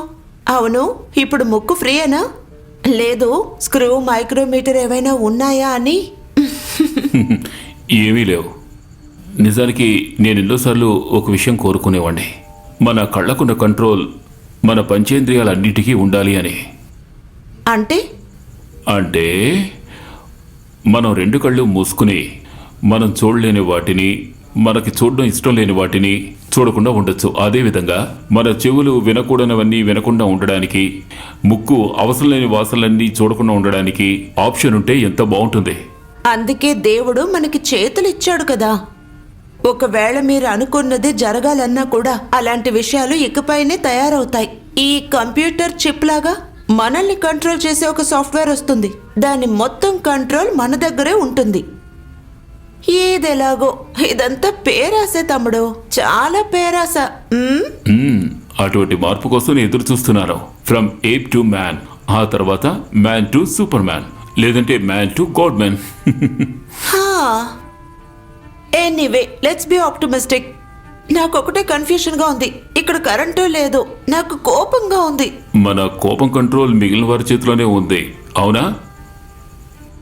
మన మనసులోని భావాల్ని కంట్రోల్ చేసే రిమోట్ కంట్రోల్ మిగిలిన వారి చేతిలో ఉంటుంది. ఇంతకీ మన కోపం రావడానికి కారణం ఏంటి? మిగిలిన వారి చేతలేగా. మొదలు పెట్టారా? నేనేం చెప్పినా అందులో ఒక అర్థం కనిపెట్టేస్తారు. ఇలాగే పోతే ఏం జరుగుతుందో అని భయంగా ఉంది. Don't be serious. మనుషులందరి దృష్టిలోనూ పర్టికులర్ టైంలో కరెంట్ పోకుండా ఉంటేనే ఆశ్చర్యపోతూ ఉంటారు. పవర్ కట్ అనేది మన లైఫ్లో ఒక పార్టే కదా. అలాంటి ఒక విషయం అయితే ఇది ప్రకృతికి సంబంధించింది అని నేను ఊరుకుంటాను. ఇక్కడ సమస్య ఎంఎస్ మేనేజ్మెంటే, ఇంకే ప్రొఫెషన్సియో ఎఫిషియన్సీయో సమస్య కాదు. పర్సనల్ మేనేజ్మెంట్కి ప్రతిభ లేదు. ఇక్కడున్న పెద్ద సమస్య ఇది. దీన్ని ఇంకో రకంగా చెప్పాలంటే ఇది సమాజం మిస్టేక్. అది వదిలేయండి. ఇంటికి ఎప్పుడు వెళ్ళారు? పులికొన్ సార్ నన్ను డ్రాప్ చేశారు. ఒక ముఖ్యమైన పనుంది. నిజానికి అది అప్రిషియేట్ చేయాల్సిన విషయం. ఇదిగో వస్తున్నాను. తాతయ్య పిలుస్తున్నారు, తర్వాత మాట్లాడతాను. సరేలే, నేనే తర్వాత ఫోన్ చేస్తాను. సరే, ఓకే. మళ్ళీ కాల్ చేయండి. Okay, bye, good night. అమ్మాయి, పిలిచారా తాతయ్య? టైం అయ్యింది. ముఖద్వారం మూసేసావా? మూసేశాను తాతయ్య. జాగ్రత్త. ఎవరమ్మా ఈ సమయంలో ఫోన్ చేసింది? ప్రదీప్ సార్ తాతయ్య. కరెంట్ వచ్చేసింది. ప్రదీప్ సారే. చాలాసేపు మాట్లాడాను, కానీ విషయం ఏమీ లేదు. ఫోన్ కంపెనీ వాళ్ళకి ఫండ్ను ఎక్కువ చేసావు కదా. నీలాంటి వాళ్ళే ఇప్పుడు మొబైల్ కంపెనీ వాళ్ళకి ముఖ్యమైన రాబడిగా ఉన్నారు. మీరు సమయం సందర్భం చూడకుండా ఫోన్లో మాట్లాడుతూనే ఉంటారు. మీరు పక్కా జెంటిల్మ్యాన్, మాటల్లో చాలా గొప్పవారు. మీ ఉద్దేశం లవర్సే ఎంతసేపు ఫోన్లో మాట్లాడుకుంటారు అనే కదా? అయితే అది తప్పు. అలాంటి ఉద్దేశం అయితే నాకు లేదు తాతయ్య. నాట్ బికాస్ ఆఫ్ నాకు నచ్చదు అని చెప్తే అది ఇప్పుడు క్రేజీ అయిపోతుంది. But I can't afford it. Even Prema lecture అయిపోతోంది. డబ్బు ఖర్చయ్యే ఒక విషయం. నిజమే, I find it as a costly affair. నా బంగారు తల్లి తెలివైంది. నీకు మంచే జరుగుతుంది. బాధను కూడా అనలైజ్ చేసి సంతోషంగా గడిపేస్తావు. అదంతా మన ఊళ్ళో ఉన్న క్రిస్టియన్ అమ్మాయిల గుణమే. బాధను కూడా సంతోషంగా మార్చుకోగలిగే ప్రతిభ. ఎన్నో చరిత్ర పుస్తకాలు నేను చదివాను, కానీ ఇవన్నీ నిదానంగా ఉండే వాళ్ళకి ఒక గైడ్ మాత్రమే. ఒకటేం చెప్తోందంటే, convert your problems into opportunity. అవును, బాధని మర్చిపోవాలన్న ప్రయత్నమే చేస్తున్నాను. నిన్ను ఆ ప్రభు ఆశీర్వదిస్తాడు. నీకు మంచే జరుగుతుంది. మంచి అని మీరు అన్నది డబ్బా లేక అనుకున్నది జరగాలనా? నేను వెళ్ళి పడుకుంటాను. Good night. అవును, ఒక విషయం మర్చిపోయాను. మీరు ఈరోజు ప్రేయర్ చేయలేదు. ప్రేయర్ చేశాను. ఈరోజు కొంచెం ఎక్కువగానే ప్రార్థించాను. తర్వాత ఇంకో విషయం, నువ్వు చెప్పిన ఆ విషయం ఉందే, బాధలు కూడా అవకాశాలుగా తీసుకోవడం. అవును, అలాంటి వాడిని నేను. నీకు తెలుసు కదా నా జీవితంలోని అనుభవాలు. నేను చిన్న వయసులోనే అమ్మా నాన్నల్ని పోగొట్టుకున్నాను. ఆకలి, దప్పిక, ప్రమాదాలు, కష్టపడి చదువుకున్నాను. తర్వాత మీ బామ్మ మరణం, మీ నాన్న మరణం, మీ అమ్మ మరణం. ఇవన్నీ ఆలోచించి చూసినప్పుడు నా జీవితంలో సంతోషపు దినాలు చాలా తక్కువే. ఇప్పుడు కూడా ఒక పెద్ద బాధ అలాగే ఉండిపోయింది. నీ విషయమే. నేను చనిపోవటానికి సంకోచం దేనికంటే నా బంగారు తల్లి గురించి ఆలోచించినప్పుడు మాత్రమే. మీరవన్నీ ఆలోచించకండి. దానంతటా అది జరుగుతుంది తాతయ్య. నేను పడుకుంటాను. Good night. మీరు నిద్రపోండి.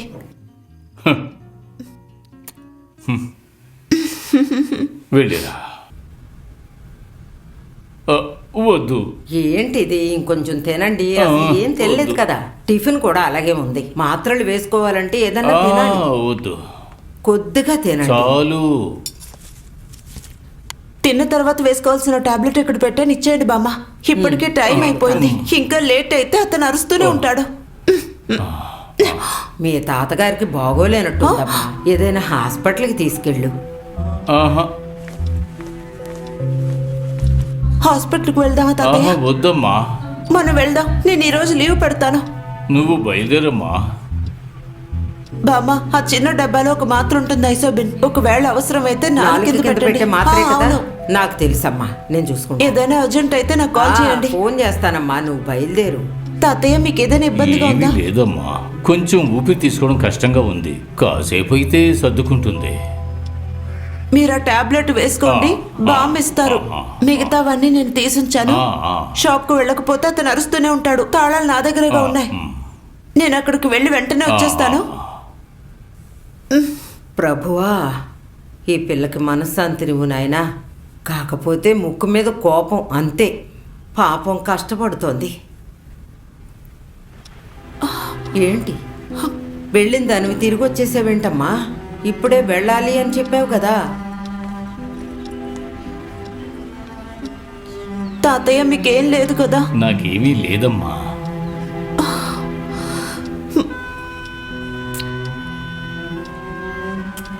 వెళ్ళిరమ్మా, జాగ్రత్తగా వెళ్ళు. ఏం లేదు, ధైర్యంగా వెళ్ళు.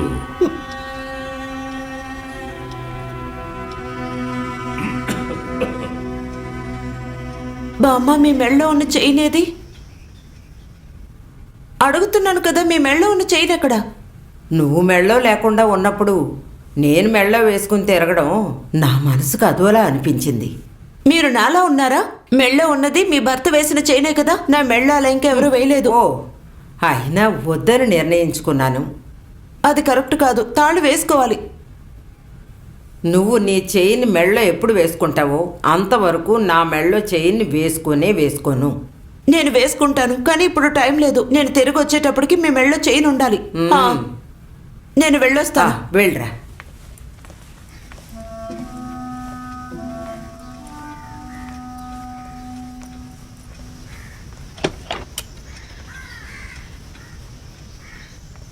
చెప్పింది అర్థమైంది కదా, వచ్చేటప్పటికి చైన్ వేసుకోవాలి. సరే, నేను వెళ్ళొస్తాను బామ్మ. వెళ్ళరా, నువ్వేం దిగులు పడకు, నేను చూసుకుంటాను. నువ్వు వెళ్ళరా. ఏదన్నా అర్జెంట్ అయితే నీకు ఫోన్ చేస్తాను, సరేనా?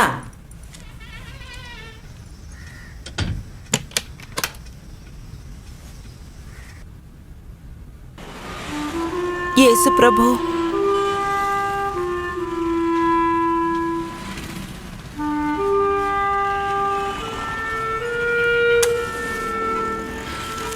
ఎంప్లాయీ పేపర్ ఉందా? ఉంది, ఇదిగో ఇస్తాను. మీరు అడిగింది లేదు, అలాంటిదే ఇది కూడా ఇవ్వనా? ఎంతండి? 12 రూపాయలు.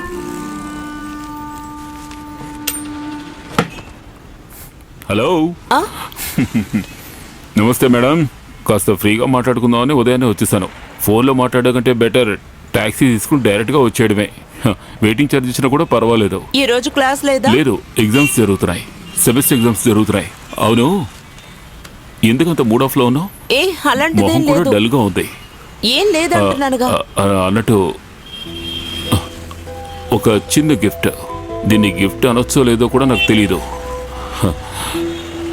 నాకు బాగా నచ్చిన, నేను పెళ్లి చేసుకోబోయే అమ్మాయి కోసం అమ్మ కొనిపెట్టింది. పెన్షన్ డబ్బుతో కొంది.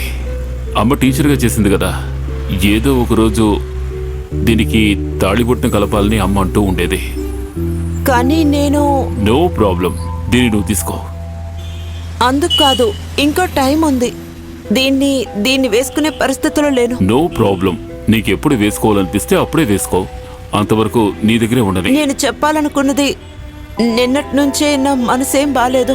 తాతయ్యకి ఏదో జరుగుతుందని నా మనసు చెప్తోంది. ఇవన్నీ ఒట్టి ఇమాజినేషన్స్, అవసరం లేని ఇమాజినేషన్స్. అలా కాదు, మేము నిన్న చాలాసేపు మాట్లాడాం. దుఃఖం యొక్క పాత్ర అని ఓ క్రిస్టియన్ డివోషనల్ సాంగ్ బామ్మ పాడింది. అందుకు తాతయ్య ఆవిడ అబద్ధం చెప్తోంది అన్నారు. ఆయన చెప్పింది కరెక్టే. బాధ కన్వర్ట్ చేసి సంతోషం అవ్వగలరు అనుకుంటాను పెద్ద మనసున్న వారికి. అయితే బాధ లేకుండా పోతుంది. బాధ అనేది ఎప్పటికీ బాధే, దాన్ని అనుభవించి తీరాల్సిందే. అంతేగాని దాన్ని సంతోషంగా మార్చాలనుకోవడం ప్రకృతికి విరుద్ధం, దేవుడికి వ్యతిరేకమైంది. బాధపడడం కోసమే ఉంది, దాన్ని సంతోషంగా మార్చడం కుదరదు. మనం ఎప్పుడు ప్రకృతికి వ్యతిరేకంగానే కదా చేస్తుంటాం. మనుషులందరి నేచరే అది, ఎదుటివారి విషయం ఉపయోగించుకోవడం. అటువంటి పద్ధతి ప్రకృతికే వ్యతిరేకం. విమలా, ఇప్పుడు నువ్వు చెప్పింది నేను కంప్లీట్ గా ఒప్పుకోలేను.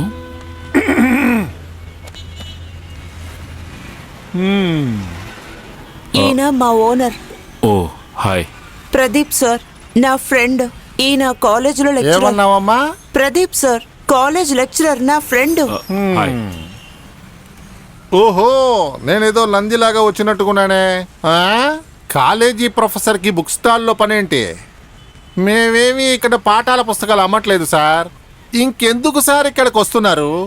మీకు కావాల్సిందంతా ఈ నౌను వెర్బులు ఉన్న పుస్తకాలే కదా. ఇక్కడ లేవు సార్. చదువుకునే పిల్లల విషయం ఇంకా కష్టం సార్. ఇక్కడ ఉన్నవి మంచి మంచి నావెల్ బుక్స్, కవితలు, మంచి మంచి కథ పుస్తకాలు, ఇవన్నీ మీకు ఉపయోగపడవు కదా. అదంతా సరే కానీ మీ సబ్జెక్ట్ ఏంటి? ఫిజిక్స్. అటువంటి ఏ విధమైన బుక్ ఇక్కడ అమ్మట్లేదు కదా సార్. అయితే సొల్లు కార్చుకోవడానికి వచ్చావు కదూ? అది కాదు, అది ఇవాళ సొల్లు కార్చావు కదరా, లేదా చెప్పు. ఏం మాట్లాడుతున్నారు సార్? నువ్వు ప్రశాంతంగా కూర్చో అమ్మా, నేను ఈ సొల్లుతో కాస్త మాట్లాడొస్తాను. పోలే అని ఊరుకుంటే నువ్వు మరి ఓవర్గా మాట్లాడుతున్నావు. కోపంగా మాట్లాడుతున్నావు, ఏం చేస్తావురా? పోరరే, పని లేకపోతే సొల్లు కార్చడానికి వచ్చేస్తావా ఇక్కడికి? నువ్వు సొల్లు కార్చుకోవడానికి బోల్డ్ అంత అమ్మాయిలు కాలేజీలో ఉన్నారు కదయ్యా. అలాంటప్పుడు ఇలాంటి అమాయకురాలు వెనకాల ఎందుకయ్యా తిరుగుతావు? కొంచెం మర్యాదగా మాట్లాడితే బాగుంటుంది. నాకు కాస్త మర్యాద తక్కువేనయ్యా. నువ్వు ఏమైనా చేసుకోవయ్యా. అంతోని సార్. ఏంటమ్మా పిలిచావా బంగారు? అయితే నా పేరు నీకు తెలుసు. నేను ఇప్పుడే పని వదిలేస్తున్నాను, మీ దగ్గర పని చేయలేను. చాలా మంచి విషయం. అలా ఊరికే నువ్వు బయలుదేరి వెళ్ళిపోలేవమ్మా. నా దగ్గర కొద్దిగా అడ్వాన్స్ డబ్బు తీసుకున్నావు. లెమన్ జ్యూస్ తాగింది, పూరి తిన్నది అన్నీ రాసి పెట్టానమ్మా. ఇదంతా కలిపి వడ్డీతో పాటు నీ దగ్గర వసూలు చేస్తాను, తెలుసుకో. ప్రియమైన ప్రజలారా, కొద్దిగా ఇటు వచ్చి చూడండి. ఇదిగో ఇతనే అకిష్ట్. నేను ఎక్కడికైనా బయటికి వెళ్తే ఈ లోపు ఇక్కడికి వచ్చేస్తాడు. విమల, పద. నువ్వు ఇక్కడి నుంచి బయలుదేరలేవమ్మా, నిన్ను మెల్లిగా పంపిస్తానమ్మా. అడ్వాన్స్ అనే పేరుతో బోల్డ్ డబ్బు తీసుకున్నావు, గుర్తుందా నీకు? పాపం తాత మందులకి, బామ్మ కార్యానికి ఇవన్నీ తీసుకున్నావా లేదా? అవన్నీ సెటిల్ చేయకుండా నిన్ను నేను ఇక్కడి నుంచి పంపనమ్మా. ఇకపోతే నువ్వు పూరి తిన్నది, లెమన్ జ్యూస్ తాగింది వేరే లెక్క. అది నువ్వు ఖచ్చితంగా ఇచ్చి తీరాలి. నీ అగ్రిమెంట్ నా దగ్గరే ఉంది, దాంతో నీ పని నేను పట్టిస్తా. నా అడ్వకేట్ తోను కాస్త మాట్లాడతానా? నువ్వు టెన్షన్ అవ్వకు, నేను వెళ్ళి డబ్బు తీసుకొస్తాను. కేడి నువ్వు అనుకుంటావు నేను ఒక పోరంబోకునని. నిజమే కదా? ఇంత డబ్బున్న నేను, నాకు భార్య లేకపోయినా కూడా నీతో ఎంత సాఫ్ట్గా కొన్నిసార్లు బిహేవ్ చేశానో, వెన్నలాగా మృదువుగా మాట్లాడాను. ఎంతో పొగరు నీకు. అహంకారం ఆపదలోకే దారి తీస్తుంది, అర్థమైందా? నిన్ను నేను పెళ్లి చేసుకుంటానని ఇంతకు ముందే చెప్పాను. నీ అందం అంతస్తు చూసి కాదమ్మా, జాలిపడి దయ చూపిద్దామని, అంతేమ్మా. సహాయం చేద్దాం అనుకున్నాను, దానికి మార్గం లేదుగా. అందుకే ఈ కాలంలో ఎవరికి సహాయం చేయట్లేదు. నీ పని నాకొద్దు, నీ సాహసం నాకు అక్కర్లేదు. నేను ఎన్ని రోజులను ఓపిక పట్టగలను? నిజంగా ఇదే హరాస్మెంట్. హరాస్మెంట్ అనేది అది ఆ పత్రిక వాళ్ళు చెప్తున్నారే అదే. అదంతా తెలియకుండా నేనే మాట్లాడట్లేదు, తెలిసే మాట్లాడుతున్నాను. కొన్ని విషయాలు కూడా నువ్వు చూసుకోవాలి కదా. నాకు వేరే పనుంది, నీతో ఇలాంటి మాటలు మాట్లాడడానికి నాకు టైం లేదు. హలో, ఎవరది? నేనే మాట్లాడుతున్నా. ఎన్ని కాపీలు కావాలి మీకు? ఖచ్చితంగా ఇస్తాను. నేను బైబిల్తోనే వ్యాపారం నేర్చుకున్నాను. వాళ్ళందరూ ఊరికే చెప్తారు. అంటార్టికాకి వెళ్ళి ఐస్ వ్యాపారం చేసి వ్యాపారాన్ని ప్రారంభించాను నేను. అదే ఈ అంటోనీ, తెలుసుకోండి.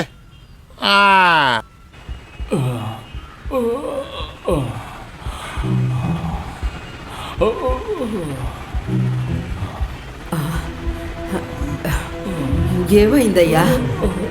ఏమైంది? తాగడానికి వేడి నీళ్ళు తేనా? గుండె నొప్పిగా ఉందా? కాస్త వేడి నీళ్ళు తీసుకురానా? తాగుతారా?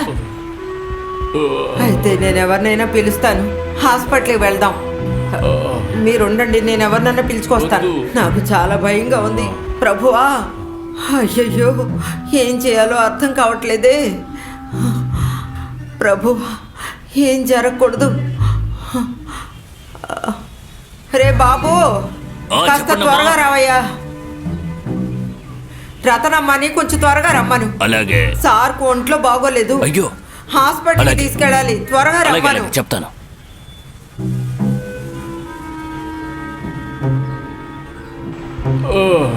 ఏంటి సార్, చాలా నొప్పిగా ఉందా? ఊపిరి తీసుకోవడం కష్టంగా ఉందా? ఇప్పుడు వస్తారు, నేను పిలిచాను. మనం హాస్పిటల్కి వెళ్దాం. లేవండి మెల్లగా. తనకోసారి ఫోన్ చేయండి. నెంబర్ క్యాలెండర్ మీద రాశాను. కొంచెం త్వరగా. అలాగే త్వరగా అమ్మాయికి విషయం చెప్పేయండి. బండి వచ్చేసింది, నేను వెళ్ళి చూసి మీరు వస్తాను. వెళ్ళండి. హలో బుక్ స్టాలా? అవును, చెప్పండి. విమలాకు ఒకసారి ఫోన్ ఇస్తారా? దొరుకుద్ది. చిల్లరగాను మొత్తంగాను అమ్మడానికే ఉంచుకున్నాను. అక్కడెవడో పిచ్చోడు ఫోన్ తీశాడు. అలాగా? ఇప్పుడు ఏం చెయ్యాలి? మనమే తిన్నగా అలాగే, అక్కడికి పదండి, వెళ్ళిపోదాం. వెళ్దాం.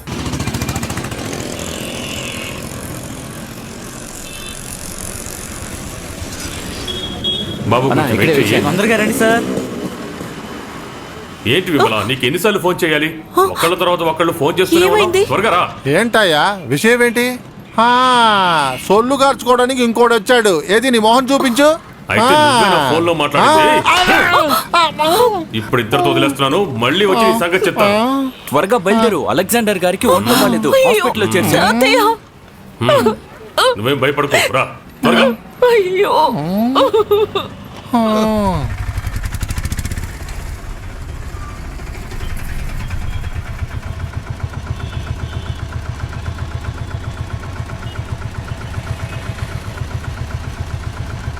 ఇక్కడ ఐసీయూలో ఉన్నారు.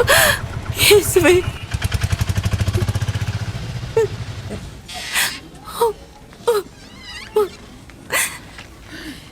ఏమైంది బాబా? ఏమైంది ఆయనకి? ఓ గంట క్రితం ఊపిరి పీల్చుకోవడం కష్టంగా ఉందన్నారు. ఒళ్ళంతా చెమటలు పట్టేశాయి. అప్పుడు వెంటనే నేను వీళ్ళని ఇంటికి రమ్మని చెప్పాను. టాక్సీ పిలిచి హాస్పిటల్కి తీసుకొచ్చాను. ఏదో ఒక ఇంజెక్షన్ చేయాలని చెప్పారు. 10,000 అవుతుందన్నారు. ఆ ఇంజెక్షన్ చేయమని చెప్పానమ్మా. డబ్బు కంటే మనకి సారు ప్రాణాలే కదా ముఖ్యం. ఏమైంది బాబా? కాసేపు ఆగి పిలుస్తాం, ఇక్కడ కూర్చోమని చెప్పారు. అయ్యో, నువ్వేం భయపడకమ్మా, దేవుడు మనకి మంచి చేస్తాడు.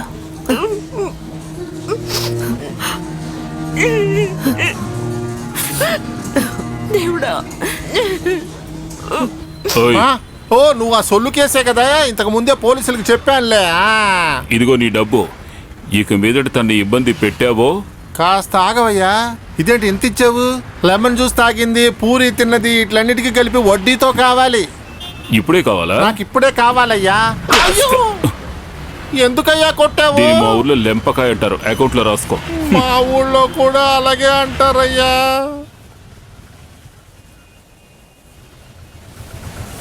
ఎంతైంది?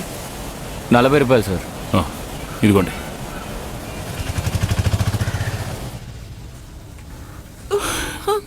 విమల, నువ్వేం బాధపడకో. నాకు విషయం అంతా తెలిసిందే.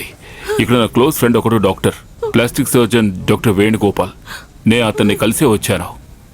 ఆయనకి సంబంధించిన విషయాలన్నీ తన కార్డియాలజిస్ట్తో మాట్లాడాడు. ఏది చెప్పడానికి లేదు. నేను ఇంతసేపు ప్రే చేస్తూనే ఉన్నాను. మీరు చెప్పండి బాబు. తను ఏం తెలియలేదు. మధ్యాహ్నం నుంచి అస్సలు ఏం తెలియలేదు. పచ్చి మంచినీళ్ళు కూడా తాగనంటుంది. విమల, దయచేసి ఏమైనా తిను. నేను ఉంటానని చెప్పానుగా, నువ్వు తినకపోతే ఎలా చెప్పు? నాకేం వద్దు. నేను ఇక్కడి నుంచి ఎక్కడికి వెళ్ళను. బామ్మ, మీరైనా తీసుకెళ్ళండి. తను ఏమైనా తింటే చాలు. నేను ఇక్కడే ఉంటాను. నువ్వు వెళ్ళు, చెప్పిన మాట తీసుకెళ్ళండి. వినమ్మా. సార్ ఉంటానన్నారుగా. వెళ్ళరా. అలెగ్జాండర్ గారి బంధువులు ఎవరైనా ఉన్నారు ఇక్కడ? సార్, నేనున్నాను సార్. చెప్పాల్సిన వారికి చెప్పేయండి. I'm sorry. సార్ సార్ ఏమైంది సార్? సార్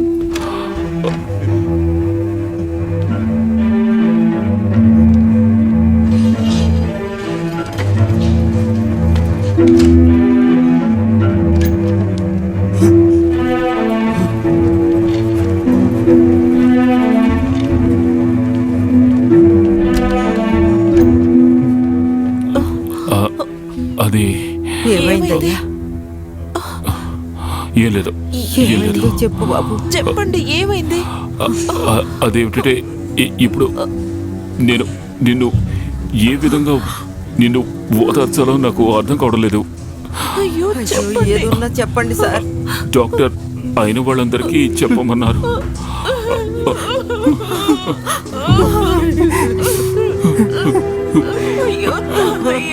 అలెగ్జాండర్ గారు చనిపోయారు, ఇక లేరు. మనల్ని ఆయన వెళ్ళిపోయారు.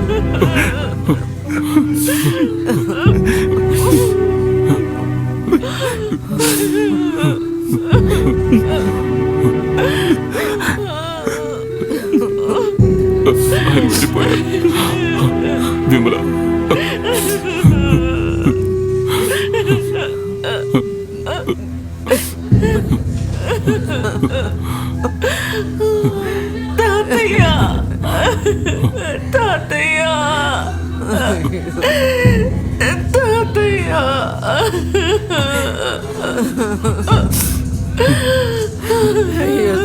తాతయ్య నన్ను వదిలేసి వెళ్ళిపోయావా తాతయ్య? తాతయ్య ఆత్మతోనూ సత్యముతోనూ తండ్రిని ఆరాధించు కాలం వచ్చుచున్నది. ఆమెన్. దేవునికి స్తోత్రం. అలాగే 24వ స్తోత్రాన్ని చూస్తే మరియు యేసుక్రీస్తు వారు ఇలా ఒక మాటని చెప్తున్నారు. దేవుని ఆత్మ గనుక ఆయనని ఆరాధించువారు ఆత్మతోనూ సత్యముతోనూ ఆరాధించవలెను. ఆమెన్. దేవుడిని ఆశ్రయించునుగాక. పరలోక తండ్రి, స్తోత్రమునైనా ఈ స్తుతి బలు నీకు అర్పిస్తున్నాం తండ్రి. ఈ స్తోత్ర బలులు నీకు అర్పిస్తున్నాం తండ్రి. ఈ స్తుతి బలులు నీకు చెల్లిస్తున్నాం తండ్రి. పరిశుద్ధాత్ముడా, నీకు స్తోత్రము నాయన. తండ్రి, నిన్ను ఎంతగానో ఆరాధిస్తున్నాం. నిన్ను ఆరాధిస్తూ అలాగే నిన్ను మహిమపరుస్తున్నాం తండ్రి. వందనాలు తండ్రి. పరలోక తండ్రికి 1000 స్తోత్ర బలులు నీకు చెల్లిస్తున్నాం తండ్రి. అవును, ఫాదర్ ఎక్కడికి వెళ్ళిపోయారు? ఇప్పటిదాకా కనిపించలేదు. నువ్వు ఏ ఫాదర్ గురించి మాట్లాడుతున్నావు? వాళ్ళ సభలో ఉండే ఫాదరు. ఎవరిది? అది ఏం సముదాయం అని అన్ని కేసుల్లో ఇరుక్కున్నాయి. అవన్నీ సుప్రీంకోర్టులో ఉన్నాయి. అందువల్ల ఇప్పుడు ఎవరూ లేరు. ఒకవేళ అందరూ కలిసి ఉంటే బహుశా వచ్చుంటారు. అవునవును. ఇప్పుడు కూడా ప్రేయరు పాత కార్ షెడ్ లోనే జరుగుతోంది. చర్చి ఆర్డీఓ కంట్రోల్లో ఉంది. మన మినిస్టర్ని రమ్మంటాము. ఇక్కడ ఉన్న సమస్యల్ని ఎమ్మెల్యేని పిలిపించి తీర్చేద్దాం. పోలీస్ ప్రొటెక్షన్ తోటి ఇతని బాడీని అతని వైఫ్ ను పూడ్చిన చోట పూడ్చాలి. అదే న్యాయం. ఇలా చూడండి, అదేం జరిగే పని కాదు. ఆ చోటు పైన మెట్లో బేబీ సార్ని కన్నం చేయడానికి బుక్ చేసుకున్నారు. ఇదే న్యాయం. ఆయన బాడీని అలెగ్జాండర్ గారి వైఫ్ బాడీ పక్కన పూడ్చాలా? ఇదేం వర్కౌట్ కాదు. చచ్చిపోయిన సమస్య అనేది ఒకటి ఉంది కదా. బాడీని పూడ్చడం ఎక్కడైతే ఏంటి? అందులో కూడా విషయం ఉంది. మీరు ఇంతలా మాట్లాడాల్సిన అవసరం లేదు. మీ నాన్నని కన్నం చేసిన చోట ఇంకొకరిని చేస్తే మీరు ఒప్పుకుంటారా? అదే నేను అంటోంది. ఎవరైనా సరే అంతే. కొద్ది రోజులకు ముందు మా సొంత వాళ్ళ ఇంట్లో కూడా ఇలాంటి సమస్య వచ్చింది. అప్పుడు ఏమైందంటే ఆ పక్కన ఉండేవాడు ఒకడు ఇప్పుడు ఏదో వ్యాధి పేరు చెప్తున్నారే, ఆ వ్యాధి పేరు మీకు ఎవరికైనా తెలుసా? అదే వ్యాధి. అలా చచ్చిపోయినోడిని మేము పాతి పెట్టడానికి ఎంత కష్టపడామో తెలుసా? మన చర్చి 100 ఏళ్లకు ముందు నుంచి ఉంది కదా. చివరికి ఫాదరును మినిస్టర్ ఇన్వాల్వ్ అయిన తర్వాతే చర్చిలో కూడా ఆ పని చేయనివ్వలేదు. మరి అలాగే కదా చెయ్యాలి. ఇందువల్ల మిగతా సేవలకి ప్రాబ్లం వస్తుంది. అవునవును.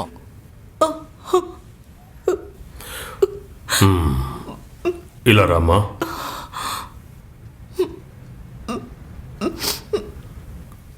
ఖననం చేయడం గురించి మీరే చెప్పండి.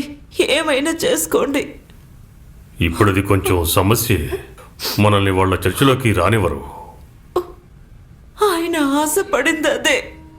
భార్య పక్కన మా అమ్మ నాన్నల్ని పాతి పెట్టిన పక్కనే ఆయన ఉండాలి అని. అది పోయిన పండుగ రోజు ఊరేగింపు తర్వాత వాళ్ళ శ్మశానంలో ప్రార్థన చేసిన తర్వాత మన కూటమిలో ఉన్న కుర్రాళ్ళు వాళ్ళని కొట్టి తరిమేశారు. అందుకు పగ తీర్చుకోవాలనుకుంటున్నారు. కత్తులు కర్రలతో సిద్ధంగా ఉన్నారు. చర్చి గుమ్మంలో ఆ రౌడీలున్నారు. కాబట్టి లోపల గొయ్యి తవ్వడానికి కూడా వదలరు. మా తాతయ్య ఆశని మీరే నెరవేర్చాలి. నేను ఒక్కడనే ప్రయత్నిస్తే జరుగుతుందో లేదో. అలెగ్జాండర్ గారికి బంధువులు ఉన్నారు కదా, అన్నదమ్ములు. వాళ్ళు మంచి పొజిషన్లోనే కదా ఉన్నారు. నువ్వు ఇబ్రహీం గారితో చెప్పు. మీ నాన్నగారికి తమ్ముడే కదా. నువ్వు వెళ్ళడిగితే ఒప్పుకునే అవకాశం ఉంది. అలాగే వాళ్ళ పిల్లలు బంధువులు చాలా మంది ఉన్నారు కదా. బంధువులు ఎక్కువే ఉన్నారు, కానీ వాళ్ళు ఇరువైపులా ఉంటారు. వాళ్ళు మనతో కలవరు. తాతయ్యకి అక్కడే మీరు ఏర్పాట్లు చేయండి.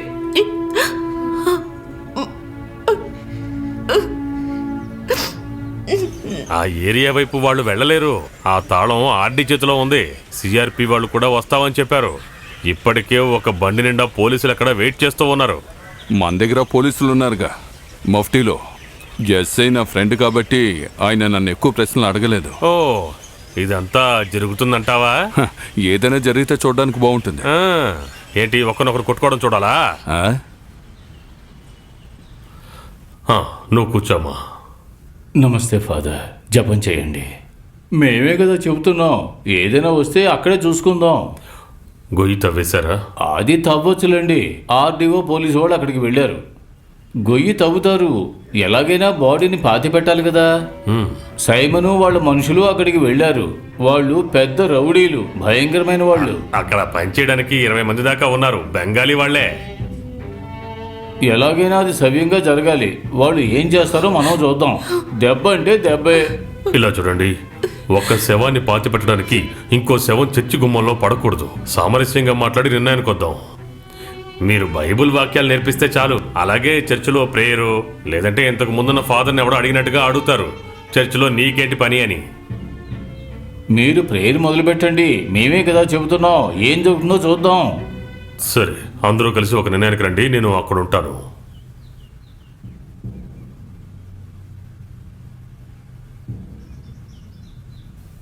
నా రెండో కొడుకు పెళ్ళాం విషయం ఏమైందో తెలియట్లేదు. అదే పీకే బెహనన్, ఇంతవరకు ఏం తెలియలేదు. అది ఈరోజు రేపో బిడ్డను కనేలా ఉంది. ఆవిడ కారీచాల్లో ఉంది కదా. అవును, కారీచాల్.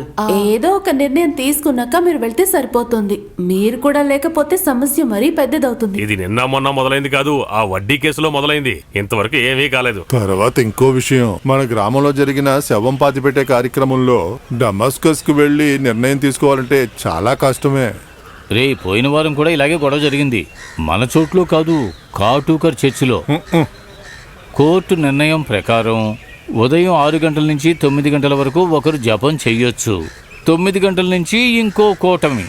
ఇద్దరు చేస్తున్న వేరువేరు ప్రార్థనలు చూసి ఆ దేవుడికే ఆశ్చర్యం కలుగుంటుంది. అదేంటి మీరు వేరే విధంగా చెబుతున్నారు? అరే, నాకు అర్థం ఆయన అలా కాలేదు. చెప్పట్లేదు. దేవుడైనా కూడా ఓర్పు కంటూ ఒక హద్దు ఉంది కదా. కానీ నేను చెప్పడానికి వస్తున్న విషయం వేరే. ఉదయాన్నే అక్కడ ప్రేయర్ చాలా లేటుగా మొదలయ్యింది. సరే, 9 గంటలకల్లా నెక్స్ట్ టీం వచ్చేసారు, ప్రార్థన మొదలు పెట్టారు. మొదటి టీం ప్రార్థన ముగియలేదు. ఇక చూడండి, చర్చి గుమ్మం ముందే గొడవలు, కొట్లాటలు. నేను అక్కడ సాక్షిగానే ఉన్నాను. అరే, ఈ చిన్న పిల్లలందరూ వెళ్ళి అక్కడ చర్చిలో ఎంత బాగా కొట్టారు. ఆడవాళ్ళు ఇంకా ఎక్కువే, అందులోనూ చిన్న అమ్మాయిలు. వాళ్ళు రౌండ్ కట్టి కొట్టడం. అదే నేను ఏమంటున్నానంటే, అరే అటువంటి పరిస్థితుల్లోనే కదా ఇలాంటి పనులు చేయగలం. ఇది ఎప్పుడూ మనం చేసే పనే కదా. మరో విధంగా చూస్తే ఆయన ఇబ్బంది పడకుండా చనిపోవడం కూడా మంచిదే కదా. బాధపడకుండా పోతే ఏమీ లేదు. చర్చికి వెళ్ళే చాలా రోజులైందట. లేకపోతే అక్కడికి వెళ్ళి ఏం ప్రయోజనం? ప్రేయర్స్ అన్నీ కార్ షెడ్లోనే జరుగుతున్నాయట. ఎంత ఘోరమైన పరిస్థితి. అలెగ్జాండర్ గారు చాలా మంచి మనిషి. ఇలాంటి మనిషిని నేను ఇంతవరకు చూడలేదు. ఆయన మరణానికి నేను శ్రద్ధాంజలి ఘటిస్తున్నాను. నాకు ఆయనకి మధ్య బంధం ఎన్నో ఏళ్లది. కట్. ఇంకో టేక్ వెళ్దామా? అవసరం లేదు, ఇచ్చాలి. కొంచెం బాగా మాట్లాడుతాను. మేకప్ కూడా కొంచెం తక్కువగా ఉంది. సరేనయ్యా, అలెగ్జాండర్ గారు గొప్పవారు, గొప్ప మహాత్ముడు, నేను ఒప్పుకుంటా. ఇదంతా కరెక్టే. అయినా ఆయన సభకి ఏం చేశారు? నిజం చెప్పాలంటే దానికంటే మంచి విషయాలన్నీ చేసినవాడు ఆ పాపియే. వడ్డీకి డబ్బులిచ్చే మనిషి అయినా మన చర్చికి ఒక మంచి అమౌంట్ ఆయన డొనేట్ చేస్తారు. మీరు కొంచెం ఇలా రండి. ఇప్పుడు ఇది ఇక్కడ చెప్పాల్సిన విషయమా? అది కూడా ఆ అమ్మాయి వినేలాగా. పైగా నువ్వు ఇక్కడ ఒక పెద్ద మనిషివి. ఏరా, నీకు నచ్చలేదా? నేను కూడా ఇదే సముదాయానికి చెందినవాడిని, తెలుసునా? నీకు నచ్చకపోతే నువ్వు ఎక్కడికైనా పోరా, పోరా, పో. చూడు, ఉమన్ కసీసా, సందేహమే అక్కర్లేదు, ధైర్యంగా వేయండి. ఉమన్ కసీసా. అదే కాదులేండి. మా పిన్ని గారు, అక్కడ మన శిష్యులు ప్రేయర్ చేస్తున్నారు. చర్చి విషయంలో ఏ సందేహం కలిగినా సరే వెంటనే నాకు ఫోన్ చేస్తారు. అది ఆవిడకి అలవాటు. అది కాదు ఫాదర్, మనం వెళ్ళి బిషప్ని కలిసొద్దామా? నీకిక్కడ పనే ఉంది. ఆయన చూడడానికి నువ్వెవరు? ఇంత క్రితం ఈ విషయాన్నే నేను అడగాలనుకున్నాను. చావు ఇల్లు అయినందువల్ల ఏమీ అడగకుండా ఊరుకున్నాను. రే, మా సమస్యలు చూసుకోవడానికి మా దగ్గర మనుషులు ఉన్నారు. నువ్వు వేరే మతానికి చెందినవాడివి, అర్థమైందా? పెద్ద మీడియేటరీడు. ఇలా చూడరా, మా జాతిలోనే పెద్దవాళ్ళు చాలా మంది ఉన్నారు. మేము వాళ్ళ మాటలు వినలేదు. ఏదో పెద్ద చెప్పొచ్చాడు, సలహాలు ఇస్తున్నాడు. ఆంటీ, నేను కాస్త బయటకు వెళ్ళొస్తాను. ఎక్కడికి వెళ్తున్నావు? ఫాదర్ని చూడడానికి. దీనికి ఒక నిర్ణయం కావాలి కదా. అందుకు మగవాళ్ళు లేరా ఏంటి? అసలు నువ్వెందుకు వెళ్తున్నావు? నేనే వెళ్తాను. నాకు తెలుసు ఏం చేయాలో. ఒక వ్యక్తి చనిపోయాక పాతి పెట్టాలి కదా, అదేగా మర్యాద. నువ్వు ఇప్పుడు ఎక్కడికి వెళ్ళొద్దు. చర్చ్ ఫాదర్స్ అందరూ వస్తున్నారట. సన్నీ మారియన్ వాళ్ళ నాన్నగారు పక్క ఊరు ఫాదర్ని తీసుకురావడానికి వెళ్ళారట. ఆయన వచ్చిన తర్వాత ఏదో ఒకటి నిర్ణయించుకుంటారులే. దెబ్బకి దెబ్బే ఆయన చెప్పింది. నువ్వు లోపలికి రా. రా. నాకొద్దు.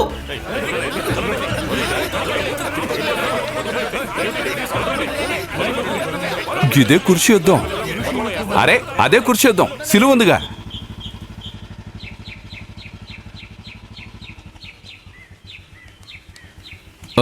మీరు పక్కకు జరగండి. అలెగ్జాండర్ గారి బాడీని పూడ్చడానికి ఇక్కడ ఇంకా గొడవలు జరుగుతూనే ఉన్నాయి. సభలో 2 గ్రూపుల మధ్య గొడవలు జరుగుతున్నాయి. సమయం గడిచే కొద్దీ వీళ్ళ మధ్య గొడవలు పెరుగుతూ ఉన్నాయి. అసలు వీళ్ళు ఈ రోజు డెడ్ బాడీని పూడుస్తారో లేదో కూడా తెలియడం లేదు. ఇప్పుడు దీని గురించి అందరూ మాట్లాడుకుంటున్నారు. ఈ గొడవను ఆపడానికి కలెక్టర్ గారు, ఎస్పీ గారు అందరూ ఇక్కడికి వచ్చి చేరుకున్నారు. ఇరు వర్గాలు ఎటువంటి గొడవ చేయకూడదని మన ముఖ్యమంత్రి గారు ఆర్డర్స్ జారీ చేశారు. ఇప్పుడప్పుడే వీళ్ళ మధ్య గొడవ ఆగేటట్టు లేదు. ఈయన్ని ఎప్పుడు పూడుస్తారో ఏంటో ఎవరికీ తెలియడం లేదు. చనిపోయిన వ్యక్తి ఆశ ఏంటంటే తన భార్య చనిపోయిన చోటే తన సమాధి కూడా ఉండాలని ఆయన ఆశపడ్డాడు. అది జరుగుతుందో లేదో తెలియడం లేదు. వీళ్ళే కాకుండా చర్చిలో ఉన్న మరొక గ్రూప్ కూడా పెద్ద గొడవ చేస్తున్నారు. అక్కడ ఆయన సమాధి కట్టడానికి అంగీకరించడం లేదు. ఇరు వర్గాల గ్రూపులో ఉన్న బిషప్స్, ఫాదర్స్ సమాధానపరచాలని ప్రయత్నిస్తున్నారు. అందువల్ల అతి త్వరలోనే మనకి ఏదో ఒక నిర్ణయం తెలుస్తుంది. ఇప్పుడు ఆయన డెడ్ బాడీ ఇక్కడే ఉంది. ప్రార్థన చేయడం మొదలు పెట్టారు. ఈ సమస్య ఎప్పుడు తెలుతుందో ఏంటో మనం వేచి చూద్దాం. ప్రభువా, కష్టము సుఖము కలగలిసిన ఈ లోకము నుండి విముక్తిని పొంది సుదూరాలకు ప్రయాణించిన ఈ ఆత్మని సుఖ సంతోషాలకు నిలయమైన ప్రదేశాలకు పయనించేలా చేసి నీ దూతల చేత ఆహ్వానింపబడి ప్రభువు పాదాల చుట్టూ తిరిగేలా చేసే ఈ ఆత్మని యెహోవా కుమారుడైన యేసుక్రీస్తు నామమున ఈయన ఆత్మకు శాంతి కలగాలని మేము ప్రార్థిస్తున్నాం. ఈయన తెలుసో తెలియకో ఏదైనా తప్పు చేసున్నా వాటిని క్షమించి ఆశీర్వదించవలసిందిగా ప్రార్థిస్తున్నాం. ఈయన ఆత్మకు శాంతి కలగాలిగాక. ప్రభువా, నీ బిడ్డ అయిన ఈయన్ని నువ్వు రక్షించి కాపాడాలి. ప్రభువా, నీ బిడ్డ అయిన ఈతన్ని నీ దగ్గరకు చేర్చుకుని ఆశీర్వదించాలి. నీ బిడ్డ అయిన ఈయనను నిత్యము నీవే రక్షించి కాపాడాలి. మీ కరుణ ఆశీర్వాదాలు ఎన్నడూ ఈ కుటుంబానికి రక్షగా ఉండాలి. ఆమెన్.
తప్పండి సార్ తప్పండి.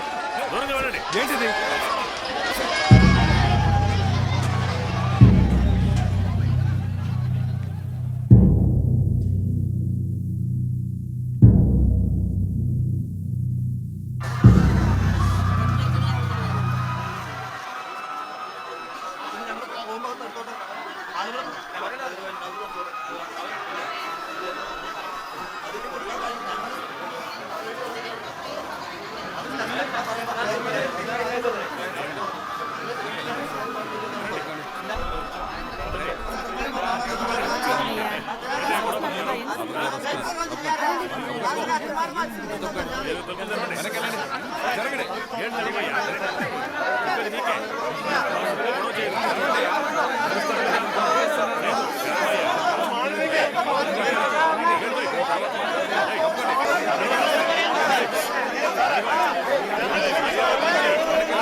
మమ్మల్ని ఇంకెవరు కాపాడతారయ్యా?